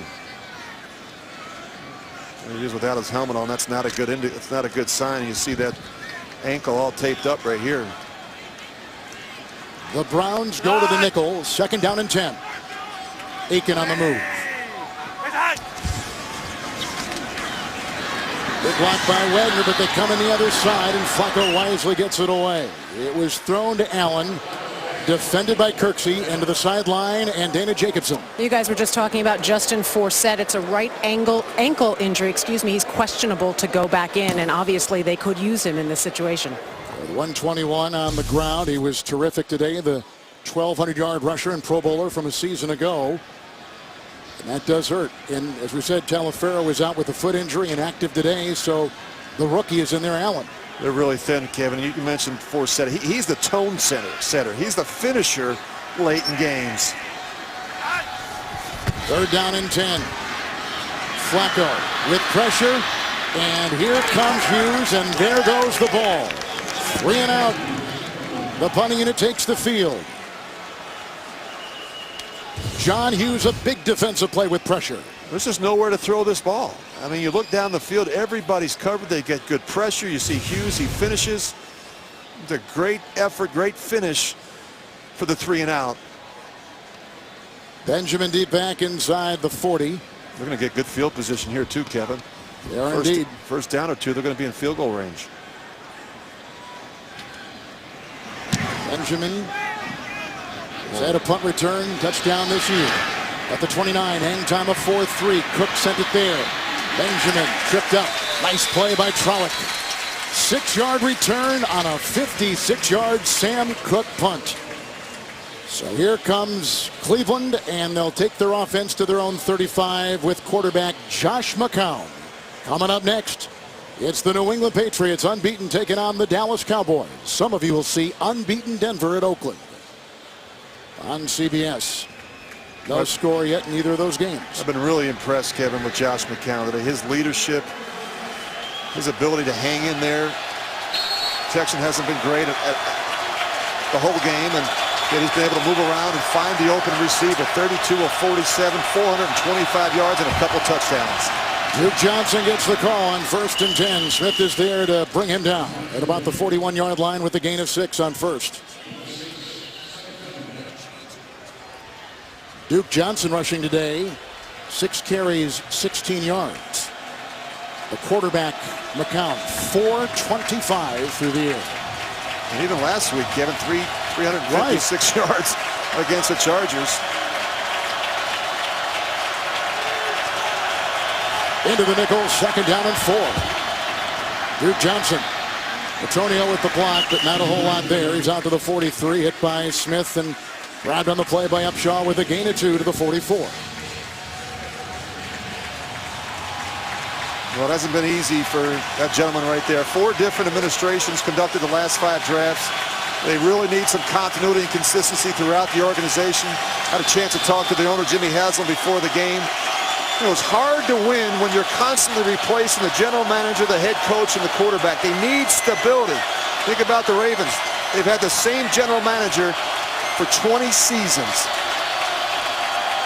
Empty backfield, 3rd and a long run. McCown and Barnage, the tight end.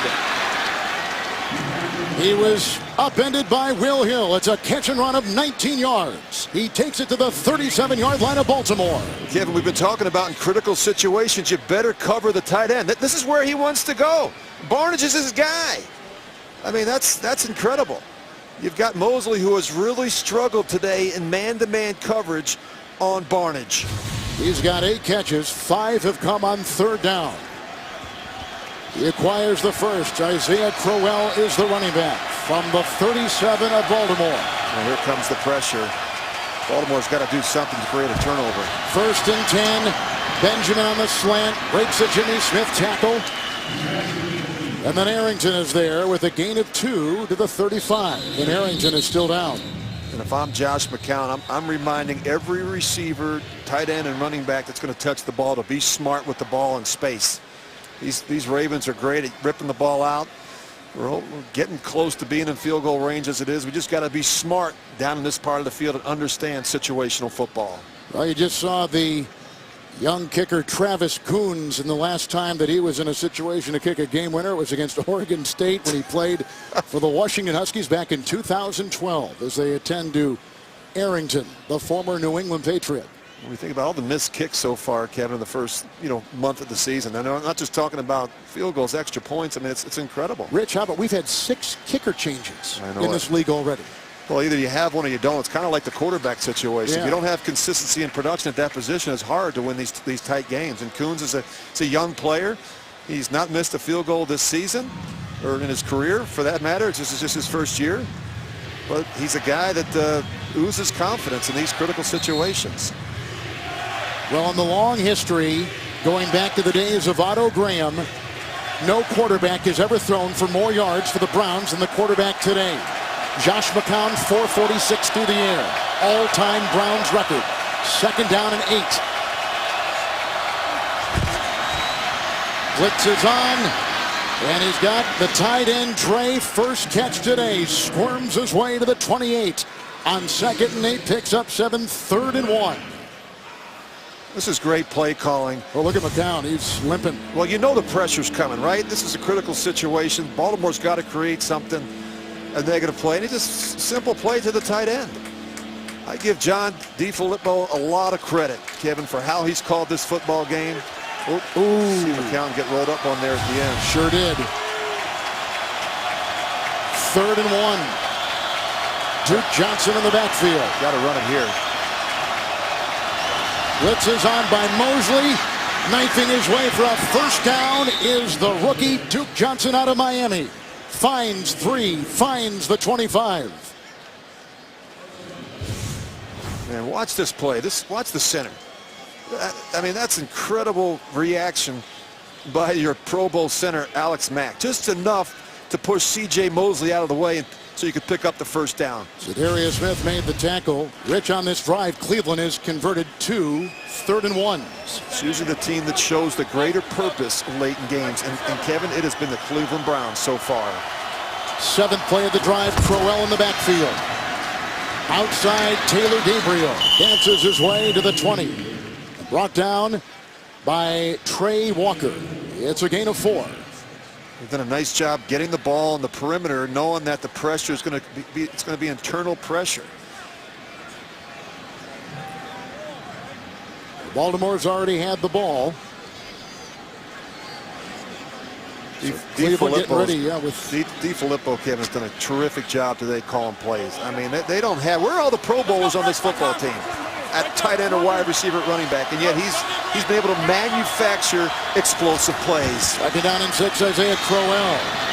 Brandon Williams slowed him down. Lawrence Guy finished him off after a gain of a yard to the 20 of the Ravens. Remember how they lost last week on the road in San Diego.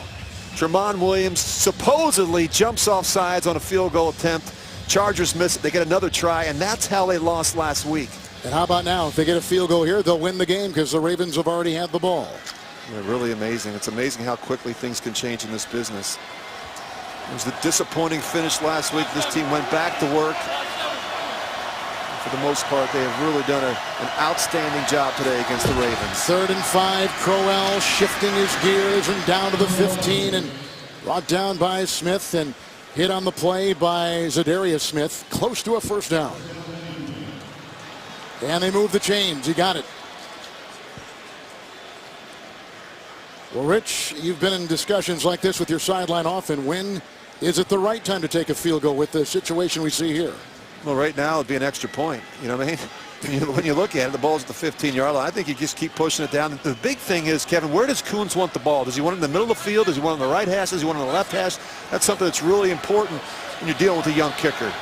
Duke Johnson is in. 1st and 10, Cleveland. Johnson brought down. Lawrence Guy and others there to make the hit with no gain on the play. And the yards aren't the big thing here. You know, you got to keep reminding these running backs, yeah, we'd like to pick up some yardage, but let's be smart with the football. Let's keep two hands on the football. The only way we can lose this game is if we turn it over in this situation, or of course if our young kicker misses, but we're not thinking about that. But you got to be smart with the football. It starts with the quarterback and it starts with the running back in this situation. Browns come in having lost 2 consecutive games. 2nd down and 10. Johnson is in. McCown will take it himself. Hit the deck right in front of the oncoming Will Hill. They lost 5 consecutive road games coming into today as the kicker now takes the field for the Browns. They have lost 8 of 9 going back to last season when they lost the last 5 of the 2014 year. And they had been beaten here in Baltimore 7 consecutive games. Swept last year. Harbaugh and Flacco both 13-1. They haven't won here since 2007. He will try a 32-yard field goal. Travis Coons, who is perfect this season, and the timeout, which you were expecting. Well, it's a little too early to be congratulating guys on the sidelines. But that guy right there has been terrific. Josh McCown, Kevin, we've been talking about his numbers today. He threw the ball 51 times against this Baltimore defense. Put up 457 yards, 2 touchdowns. And he didn't turn the football over. That was huge today for the Browns. So Coons has hit field goals today of 43 as you take a look at the North. Of 43, 43, and 37. Last week in San Diego, he hit 4 field goals. So he's 10 of 10 this year. A 32-yard field goal try to win it for Cleveland and Baltimore. He got it. And the Browns come up victorious with their first win in Baltimore since 2007. And the Ravens with their 3rd blown 4th quarter lead this year. In a beauty in Baltimore, it's Cleveland by 3 in overtime. History made for the Cleveland quarterback, Josh McCown, an all-time Browns throwing record yards through the air. The game winner by Travis Coons. Up next, game 2 of our NFL CBS doubleheader. For Dana Jacobson and Rich Gannon, Kevin Harlan saying so long from Baltimore. You've been watching the NFL on CBS, home of Super Bowl 50.